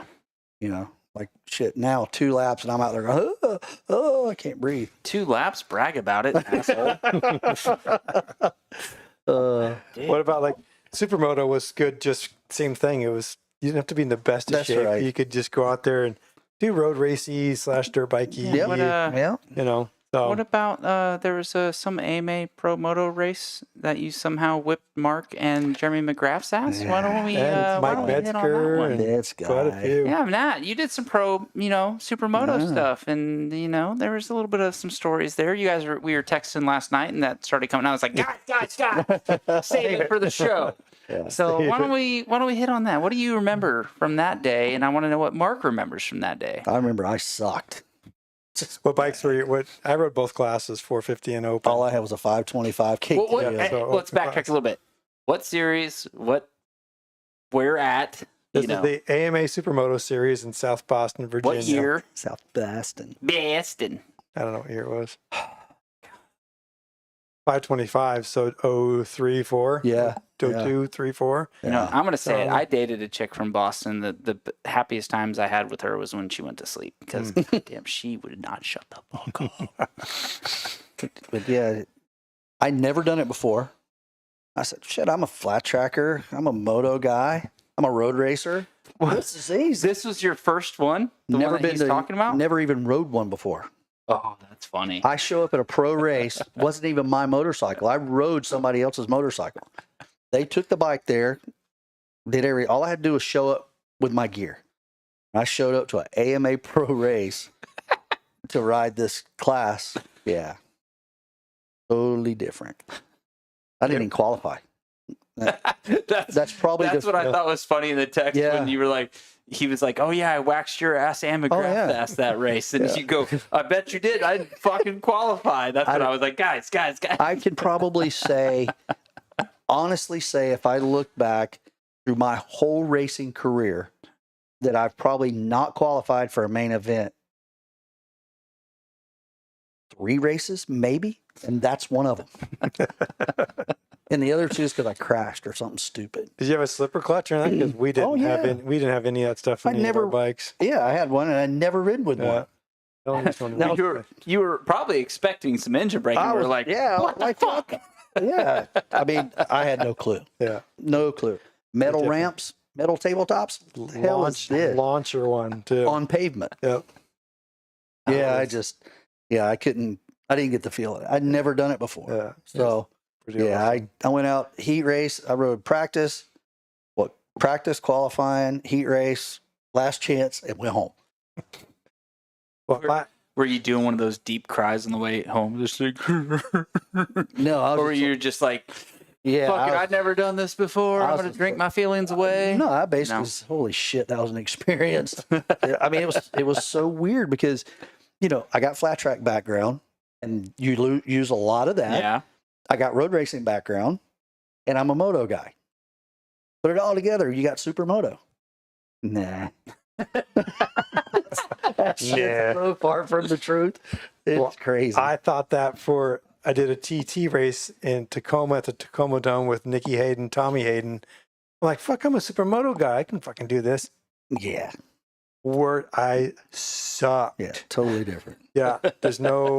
Can't explain that. Yeah. Steel shoe down, holding your foot down. I didn't get it. I almost got killed. Oh yeah, because it's like your third counterbalance. Yeah, it kind of was thing. not Yeah, easy. yeah. I think I could just rip this thing. Yeah, you suck. Yeah.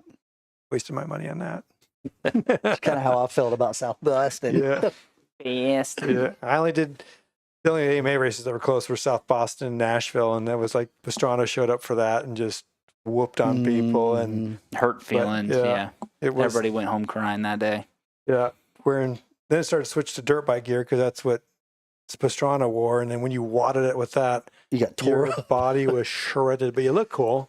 What was the Yamaha guy that was winning everything? There was like Chris Fillmore and No. What year? Ben Bostrom was out there. No. He won X Games a couple of times, but he was killing everybody on 250 Yamaha. Langston? No. Aaron? He wasn't a moto guy. But he cleaned up Supermoto. I can't think of his name. Oh, There you go.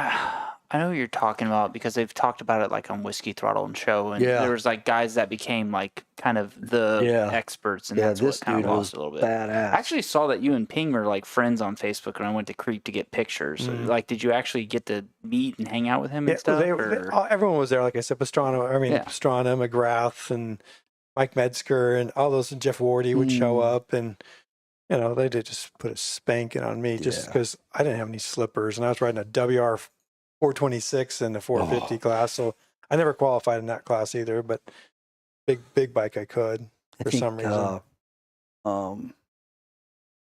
Kurt Nickel. Kurt, He was there at South Boston that day. Ward was there. It was a lot of people at that one. Yeah, Wardy was there. Who was his teammate? I don't know. Like I said, the Bostroms would show up because they always stunk, and this guy smelled something fierce. But they were pretty. They were pretty. Hold on, wait, what? Yeah, the Bostroms are always not known as very hygienic. Yes, they were not very hygienic. Yeah. Okay, yeah, that's something that's new to me. Yeah. I didn't know that about them. They're fast on bikes. Needless to say, that's the most money I ever got paid. It was $700 for finishing sixth. Wow! I got a check and couldn't believe it. No. Yeah, most I made was $320 for winning a race because my two-sag got a crash. So yeah. I bought a T-shirt that day that was on sale for $10. I was super pumped to get a Lake Whitney T-shirt that was 3 years old for $10. Yeah, there you go. And also was like, I'm going to use this money to finish paying for my college. Like, yeah. Supermoto was cool. Surprised it didn't last, but it just wasn't promoted, or I don't know what the deal was with it. My understanding, there was a lot of misappropriations of funds from Red Bull that kind of went somewhere. That whole thing. Yeah. And I will say, I've always felt like, kind of like you felt, which kind of fucks with my hopes a little bit of like what could have been, because I was like, oh, I'm good at road racing. I'm decent at motocross. I could. No, it wasn't him. Doug Henry was there too. Yeah, he was there. Yeah. But I felt like I could, if Supermoto kept going, I could have done okay at that. But yeah, I'm pretty sure. That's where he got paralyzed. Supermoto. Yeah. Yep. Yeah, I guess you didn't listen to Greg Day's show. Mm-mm. It happened in front of him. Yep. Yeah, it was. I rode with him at Myrtle Beach, so I did another one there. But right after that, I think whacked himself. So I'm gonna jump topics a little bit because you guys still have like a 2-hour drive, 2.5-hour drive home. So this is well past Murder She Wrote for both of you guys. And I know it's well past your bedtime. But I did want to talk about this dude, Nat. This is not going to be good. Oh, my pops. Yeah. Yay. Dude, so you and I, this was a Durhamtown trip. Do you remember any of the details about that? That unit's jinx, because didn't you buy that unit right behind you? Yes. Or you wadded it before? No. Yeah. The trail model of that year version is the one that I ran into. But you bought that from me at the end. And then I bought that one. So I wadded up the one and then fixed it. Dude, I had to tear. Dude, a lot. Dude, I had to tear that thing down. I had to completely disassemble a Can-Am side by side to replace the foot thing. It was a $40 part, and I spent more in rivets than I did in that part. Dude, Yes. How well I know. oh my God. I kind of forgot about that. I blocked that out of my memory. Thanks, Dick. You know what? I'm going to play the video because I had a camera of me destroying the other one that you're talking about. But no, so that one I actually did buy from you months later. Yeah. This was 2019-ish, right? Yep. So the funny thing was, and we said we're not going to talk about what I'm doing for work now, right? Right. But I was in the field. Now I work for corporate at home. But when I was in the field, I told my subordinates, like that were supervisors and I was a manager, I was like, if you guys do this, this, and this, like they were into cool stuff. Right. And I was like, we'll do a Durhamtown day. I will take you guys to Durhamtown. One of them was a Jeeper, this cool chick, Jennifer. Actually, Daniel, that was with me that day, I sent him the link to the show and he's like, I remember that dude. He was awesome. So they accomplished what I told them to accomplish in like a 6 months period. So I set up a Durhamtown trip. I told Nat about it. He brought out what was the other Can-Am? That thing was so badass. It was an X3, yeah. 185 horsepower or something like that. 195. Have you been in a trophy truck? Because that's what it fucking feels like. When this dude stomps on the gas in 185 horsepower side by side, you're just like, fucking face starts peeling back and shit. But no, like his dad in that thing, I told you about it before he got here, and I was like, I'm gonna talk about it on the show. How old was your dad then? He's 84 now. I was gonna say mid-80s is what I remember. This dude was getting it. Yeah. He was sending it off of jumps. He was pitching it in the corners. I was like, he's mid-80s? Like, I hope to be as cool as this. Right. I was like, no wonder why Nat's such a badass in the trails and the sprint enduro and shit. But yeah, like that's the last time he rode because he's like, it hurt my back. Well, dude, you're like jumping and almost endo into things and hit a tree, blew a tire off of it. Oh, geez. We had to get that put back on, kinda. And it rained towards the end of the day, and it was the worst. It probably took 75 hours to clean that thing, at least. So it was horrible. Yep. Wow. It was horrible, but good sport. He's still running strong, in the retirement community, but he loves it. So he's retired, but he's busier than when he was working. So glad he's around. You were asking about my dad with the retirement. The same thing, dude. He is freaking ridiculously busy. Yeah. I got to call and make sure he's just didn't fall down the woods or something walking his dog or whatever, but it's good. So you remind me of that all the time. Like, keep him around. And that's right. Make sure just hanging out. So that's right. Idiot. He still has, he has a 606 horsepower Mercedes, but he only goes 55. Yeah.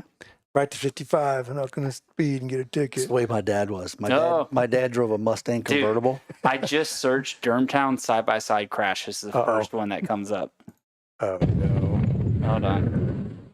Damn it. No, stop. I don't want to fucking watch Super Bowl on YouTube. He had that Mustang. That's the way he drove. 0 to 55. Like that. Mm-hmm. Going full screen. We're going to back it up a bit. All right, so this is a little bit later on the side-by-side trail. Here we go.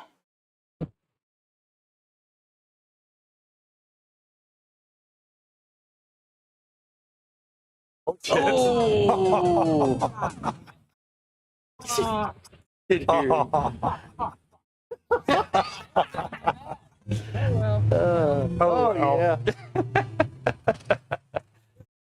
I love the Pac-Man music in the back. Pac-Man? Sir. Who's that in the back? That's Mario. Oh, same thing. Jesus Christ. Same thing. All right, I'm going to give you it because you guys were laughing a lot. Listen to it. It's pretty good. Just shh. I'm muting your mic.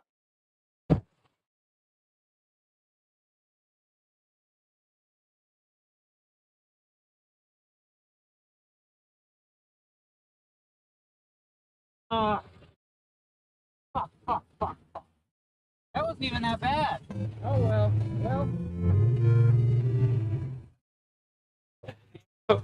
So the funny thing with that is, like the A arm that was really damaged was like $100, and the plastic piece was like $70. And dude, Yeah, like, what in the world? It's like they put the foot piece in first and then everything else in. Oh yeah. Oh my god! And my kid was like 9 months old at this point. I think I still had a broken wrist at that point, and that's why I was. Dude, you always have riding a broken wrist. Look. Yeah. Didn't we talk about the whole Vince story and his wife, where she told me about that, and I said, "Fuck it, like live life." Here we go. YOLO. Yeah, Here we go. There we go. But you weren't even. I don't even know what you were doing. Huh? That was not even. All right. So what happened? See what had happened was. See what happened was. Is I went into it and it started to get loose, and I went, "Oh, just stomp it and counter." Correct. Instead of keep spinning, it hooked and went forward into the tree. And by the time I realized it was hooking and going forward, I was like, "Oh no!" So yeah, Not a good feeling. yeah. So what is funny with that is the fact that was a corporate demo unit for a certain company who my dad was working for at the time, and maybe Nat was. So I had to put the whole thing together before anybody knew anything. But I did a damn good job, and it was put together the right way. Got handled. It was handled. That color and those units were jinxed. They just would fall over all the time. I don't know how many times that at the trail version, we had a sport which is a little bit wider. Every time I took it to like top trails, it would just kunk, roll over all the time. Took some dealers out for a demo, fell over. The guy would unbuckle and then blew his shoulder out because he fell down. It's a big guy. Oh, jeez. They don't roll over. They just couldn't wait fall to get over. rid of that unit because it was just sketch. So I do have a few of my segments that I usually do as we're winding down the show, and one of them is a stolen bike. And I've been kind of slacking on that past few shows. I've reached out to a few people who had their bikes unfortunately stolen, and they didn't get back with me. But this dude did. So I figured that's kind of a part of it. And as usual, I don't have a bike yet for my giveaway like I did last season, but I'm looking for one. And if somebody helps this dude recover his bike, I'm going to give you 500 entries into this show or into the giveaway. So this poor dude, let's look at this Facebook post here. He fell for the Corey. I've been DMing a few times about this. He fell for the whole come out to Decatur, where it's greater, and I will pay you cash for your bike. And I will say he's a little bit smarter than most, but unfortunately for him, they're getting a little bit smarter than most, where they're going to hand you a fake money bank envelope. So he let the guy test ride it after he handed him the money, and it's not until he's on the test ride where you're doing this, where you're like, what the hell? So, yeah, but I didn't ask him how, but he did get pictures of this dude. Wow. So that's a pretty good. So if you know this guy, you probably call him on Tyrone. I don't know. He's got your ZX14. I like this picture the most. How did you get that candid picture? Yeah, that's a pretty good picture. But yeah, this was his bike. I'm not going to say it. I'm going to say a GSXR. But here's what I like the most about this bike is the fact that this is kind of one-off. Look at the bodywork. This is obviously a GSXR, I'm going to say 1000. Looks carbon. Yeah, a lot of carbon bodywork on this. And an extended subframe, swing arm. What? I didn't mean subframe. Yeah, it's swing a arm. legit one. Whiskey's kicking in. But yeah. So if you guys see this bike, know the bike, hit up Corey, let him know. I think he actually even offered a reward in his. Did he? Yeah, he even said too trusting.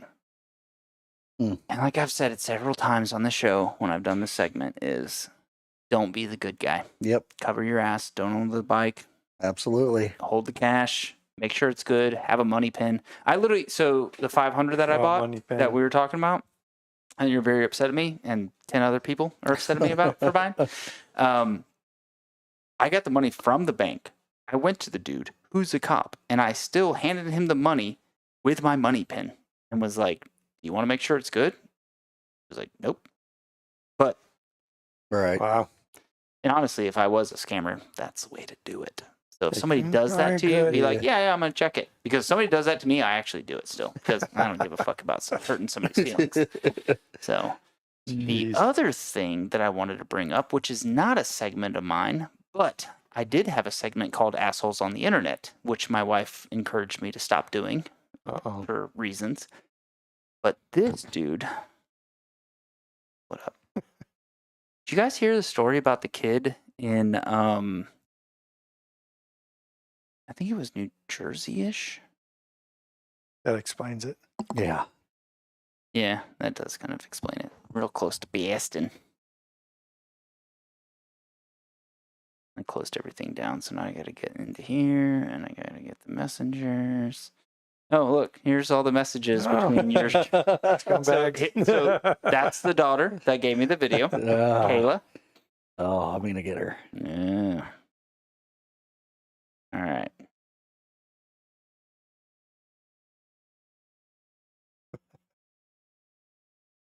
So did you guys hear this story about this dude that was arrested? He's cute. Dude, watch the, like, I don't have permission for this shit, but I don't care. So this kid is riding his dirt bike and he gets stuck in front of his, I think it's in front of his house or just some neighbor's house where the, they had like a security camera, right? So this dude comes out of nowhere, starts bitching at the kid for riding his bike. Oh, I went too far. This is a grown man. This kid's like 12. What? Punches him in the face. Beats the shit out of him. Nice guy. Yeah. Wow. Where I was like so blown away when I saw it. Where I was like, I don't care if I have permission for this. I'm showing this on the show. Like, what kind of fucking asshole Yeah, what's he would hurting? do with that? And then they went for is I got some other ones on this. I think this They is Google one. his mugshot. Yeah. Oh, he got arrested for sure. Oh, And they would not release him on bond. Mm, And he's good. also a unlicensed plumber who has a plumbing company.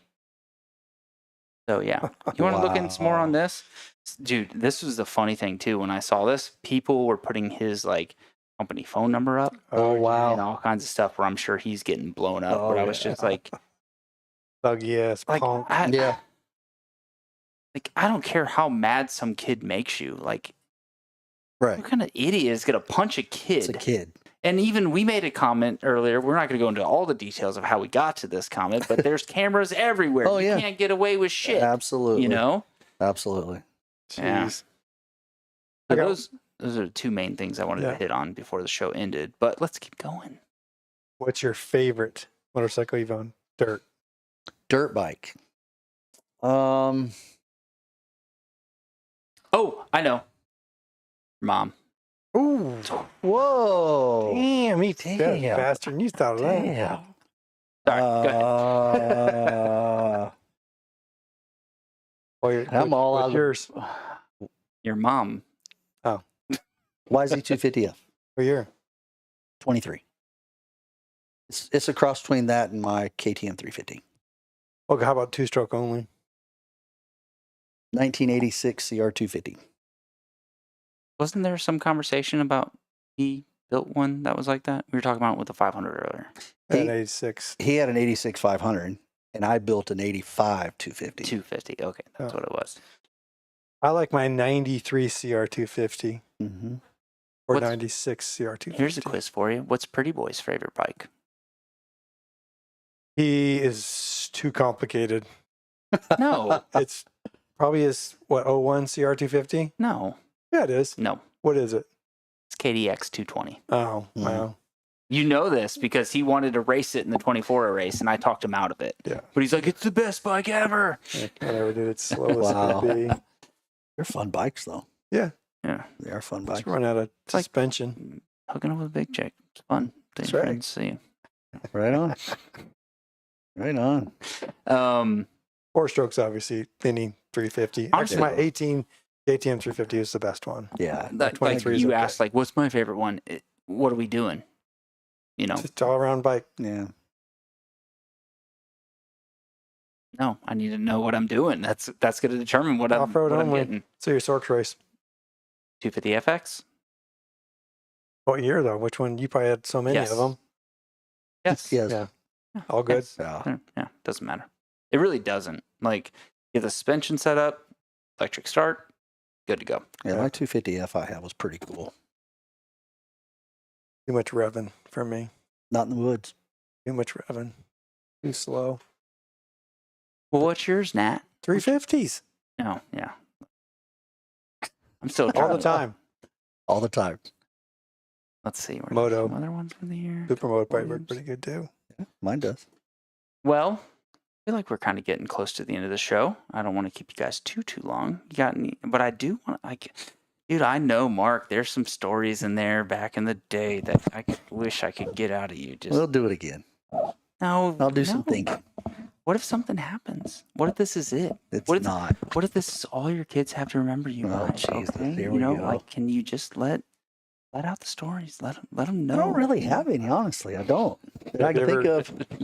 Have you ever ridden maybe after a few beers out in the sand dunes? No. Oh, I have.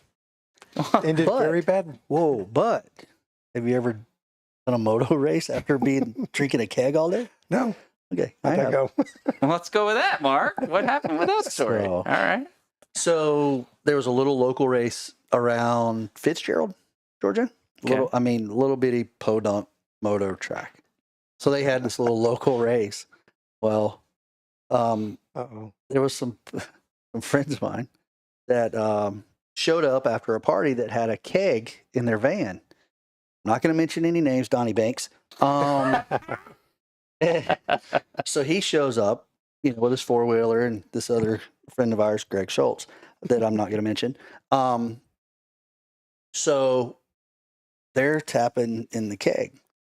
So it just kind of progressed from there. So I started drinking and doing motos and all this stuff. And actually, I think Don Dukes was there that day, but he was still young.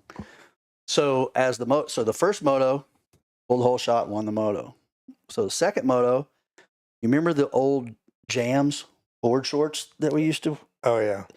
Uh-oh. Pulled them over my moto pants For what reason? because I could. Because you're cool. Yeah, it was cool. All right. So pull the whole shot, win that moto.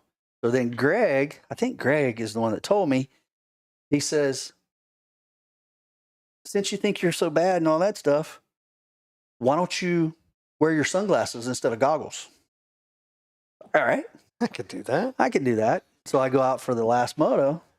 I don't pull the whole shot. Sean pulls the whole shot. Uh-oh. And I ate shit. Pummeled it. Just pair of the Oakley blades. I had those on. And what year was this? 85. Okay. So like the real cool. Oakley Yeah. blade. Nice. The bad RJ bad boy Oakley Yeah, blade. yeah. Honda would have been very pleased with you. Oh yeah. Did you Yeah. take any pictures doing the arm flex thing that they did back in No. the day?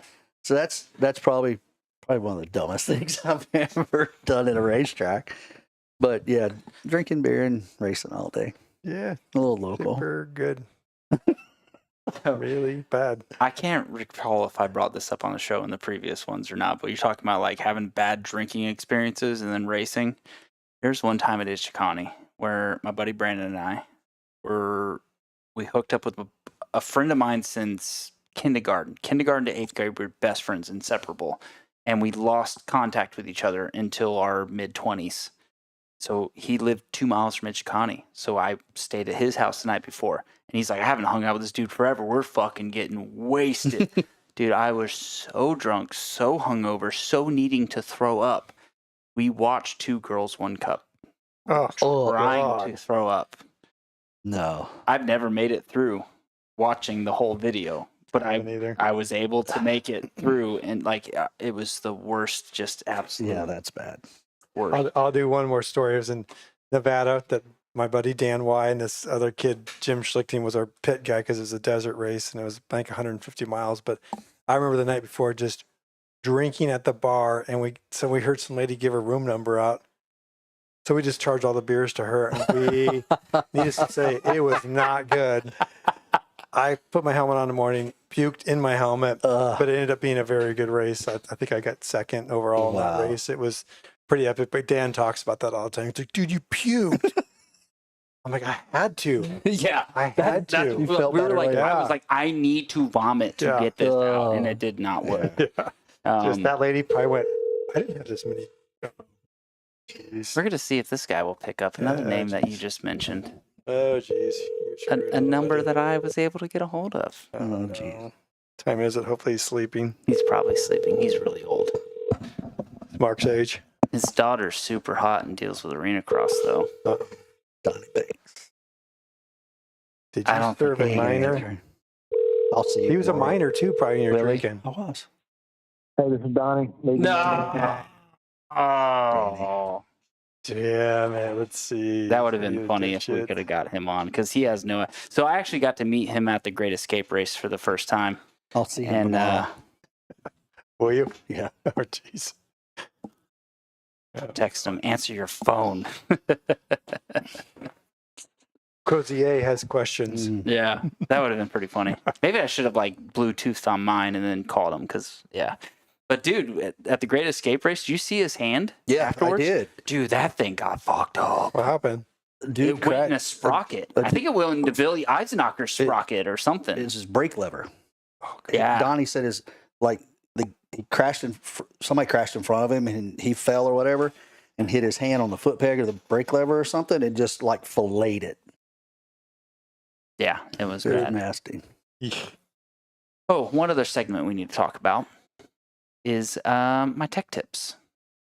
Now, I didn't make a video for this particular show, but mainly because you're such a vintage expert. Oh, God. Where I felt like I could pull out a tech tip out of your ass with dealing with vintage bikes, especially finding out about how I'm getting my ass kicked by that fucking CR500. The 86, not the newer one I just got. But no, I just figured there's got to be some cool tech tip with vintage bikes that you've got that you could provide our listeners with. All I can say is I'm tired of carburetors.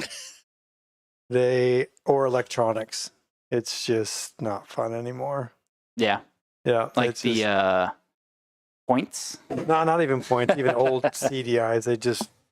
What part fails? You can't figure it out. Oh, yeah. You could do all these testing, but you don't know if it's the right one. Then you buy the $750 PVL and it has to have enough RPMs for the spark, and you can't kick a big bore. That's what the RM400 has a PVL, and you can't get enough RPMs for it to spark. To fire. It's so ridiculous. I have no good tech tips for old bikes other than probably don't run VP. Don't buy them. Yeah. Don't buy them or don't rev the shit out of them. Ask Preston. Don't ride them like a modern bike because they can't be over revved and can't be downshifted into first gear going 50. Preston. But now you say that, I do kind of remember you bitching about that at the Great Escape race. He's just just a downshifter. Boom! I don't know what happened, Dad. It's all good. It's part of the fun. At least I get to ride with my son. So that's right. That's right. That's the one time a year I maybe get him to go to race motorcycles at BMD in Ohio, and he's won a couple of championships on those things. But he worked for it. Mine were kind of lucky, but seeing him on the only kick, because nobody showed up. No, because maybe there's two people in the class. Well, yeah, that too. Most of the time I had to work. All right, that's the best tech tip you can give. All right, that's kind of sad. I got nothing. But now it's time for some awesome tech tips. Transform your comfort with Innovative Mechanical LLC, specializing in HVAC service for residential and commercial properties. They provide expert installation, maintenance, and repair. Their certified technicians ensure top-notch service, whether it's air conditioning, heating systems, or indoor air quality solutions. Serving Georgia since 1999, they prioritize customer satisfaction with prompt, reliable service at competitive rates. Routine maintenance to emergency repairs. Trust Innovative Mechanical LLC for all your HVAC needs. Give them a call at 770-726-7407 or visit innovativemechanical.llc.com to schedule service and experience unparalleled comfort today. Look, I get it. You guys are old. You want to wrap it up. It's fine. You don't want to tell me any good stuff. No, you told me some good stuff already. That'd have been cool if we would have got Donnie on. But Donnie. no, it was awesome to have you guys in. Absolutely. Like, a lot of fun and good to finally meet you. Yeah. It's funny enough, like we start talking about like old people or older show. It's been fucking not even doing it here, right? But like other shows where you're like, yeah, so and so mentioned my name. I'm like, I know, I fucking knew your name before, kind of thing. Yeah. It's a small world. Dude, the motorcycle industry is such a small world. It's pretty awesome, though. It is the greatest. It is. Throughout their life, you meet the friends and people and families you get to know, and man, it's pretty awesome out there. It is, but literally a buddy of mine today in one of my group chats was talking about like he heard about this one job with Honda and he's gonna apply, and I'm like, just so you know, probably take a pay cut. You're gonna work a lot more hours. You're gonna do this. You're gonna do that. I was like, but probably gonna have a pretty good time. Mm-hmm. But absolutely, yeah. I don't have a job. It's pretty. I sell fun all day long, so it's a great career, and I'm gonna stick with it. I sell parts. I sell parts too, just different stuff. Right. Well, I know I said that we were gonna wrap it up and stuff, but that was one thing that I did kind of want to know. Like, what was the transition for you when you were like, I'm done, and then dealing with the real world? It was pretty easy for me. Family owning dealerships, that kind of thing. So I've always been involved in the dealerships in some aspect of, some shape, form, or fashion, whether it's putting bikes together or working in the service department or parts department or selling or running the business or something like that. So whenever I finally said I'm done, I just rolled into that. I rolled right back into the dealerships. Then, in 2002, I sold the dealership that I was at in Warner Robins. I sold it and just kind of got out of the industry completely and went to work for steel chainsaws and Husqvarna outdoor power equipment for a few years. Oh, so you were still with motorcycle stuff? No, yeah, Husqvarna, Husqvarna, and then I went to work for FedEx for a while. I mean, I just kind of cut myself and went away, and I was with FedEx for a while, and then, once it's in your blood, you always keep coming back. So then I went to work, started working in dealerships again and everything, and now I'm still in the industry, not at dealerships, but I'm still having fun and playing with motorcycles. Huh, pretty good. Yeah, for sure. I can get behind that. Yeah. I feel like you've never gotten out of it. You're just always with you. Yeah, man. Graduated from college and raced for the dealership that back in Washington State, and then he goes, "Hey, you want a job?" And parts guy, parts manager, Tucker rep. Little quick 2-year stint with Volkswagen, and then here I am back at BRP, back in the power sports where the fun is. So it's hard to get away from being part of the fun and stuff that no one needs. That's right. But it makes life. You always try to find a job that you love, and that's right. I found it. So just like you found out too. What's that old saying? If you're doing something you love, you never work a day in your life. Yeah. For sure. I try to live by that. It doesn't work every day. Yeah. But I mean, I try to live by it. Some days you have to do some real shit. Oh, absolutely. But how bad is it to work with motorcycles and be able to go ride motorcycles and talk motorcycles and everything? So that's the cool part. Yeah. Yeah. Once it's in your blood, it's hard to get out. Yes, it is. We're not going to be millionaires, but it sure is fun. Oh, yeah. In fact, we're going to be very broken up by the time we're going to be really able to walk, but it'll be okay. Yeah, exactly. Well, we're going to wrap up the show, and I will encourage anybody, like the main reason I want to do this show is to let your stories be heard. If you've got really good videos, if you got really good stories, send them in anytime. 844-789-2367. Just call and leave a good voicemail, and I'll play them. I'm out of them. And if you want entries into winning a bike that I'm probably going to acquire soon to give away, like I did in last season, do that. Both you guys, you got some good entries. So this whole drive wasn't for nothing. Nah. CR500? I thought about it, but I'd have to sell a lot of merch, and I'd have to make a lot of money to be willing to give that away. Just that one. That's all I need. Either one. No. There's a preference. I'll take some blue ones too. Oh, you want the 86, don't you? Yeah, dude. So the 97 that I just acquired, I was feeling my wife out, and I was like, yeah, like, you know, the 86 is probably, I could probably get 12 to 10 right now for that thing. Like, it's such a collector item. And I was like, but, you know, I could actually ride the 97. And she just looks at me and goes, "You're wanting to sell my wedding gift to you?" And I went, no. I was just telling you, like, what I could get for it. And then she was like, "It's just going to keep going up." In the back of my mind, I'm like, no, I'm pretty sure it's capped out. Like, there's, unless 100 years from now, there's not one around and there's some idiot. Like, no, at this point, like, that bike's value is kind of what it's Your at, son could probably sell it for that later. I don't know. I think when you and I are gone, no one's gonna want. Yeah, nobody's gonna. They would ride. They'd start it up one time. They'd actually kick it halfway and then throw them over the bars. It'd be done. Yeah, hurt they'd their be like, chin. you know. Yeah. So I don't know. But speaking of my son, I was in the show with one of his stories, and he gave me a hilarious story last night. So we're gonna play that. We're gonna play the outro. We'll be back probably in 2 weeks. I'm trying my best to put together an epic Valentine's episode. And I said it the right way. I didn't say times. I said tines. So trying to put that together. But I don't know.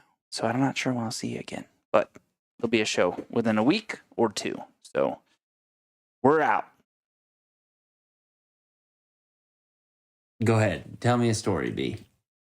Me and Frankie. It was raining, but it didn't sound like normal rain.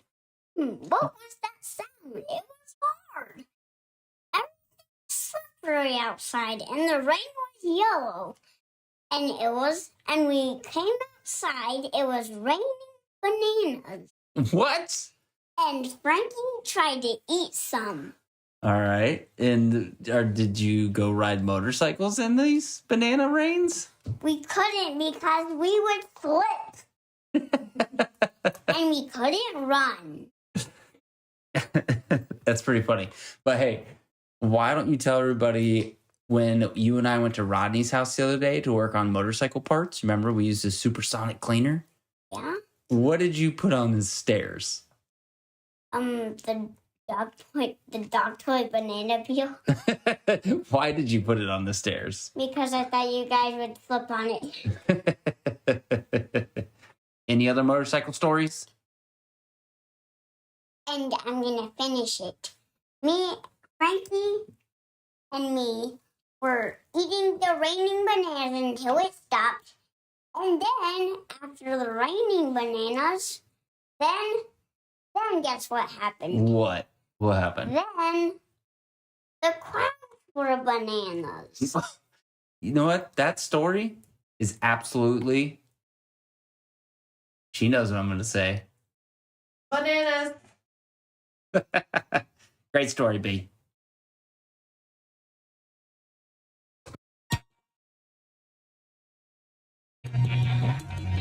You wanna talk about a leap thing? I have got shuddered in the darkness. With cups and rolling dice, we gave no fucks, now who think twice, yeah. And when this world turned slower, felt like it was trying to shake us. Held on to what we knew. It could try, but it never break us. It could try, but it never break us.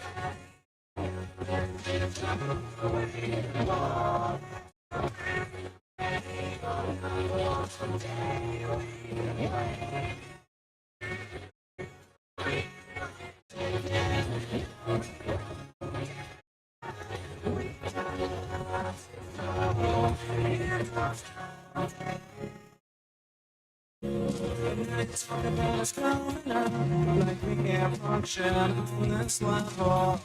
You laugh at who we are. You're the joke that's taken too far. So it's come crashing over. We won't let it take us down. We just keep getting closer.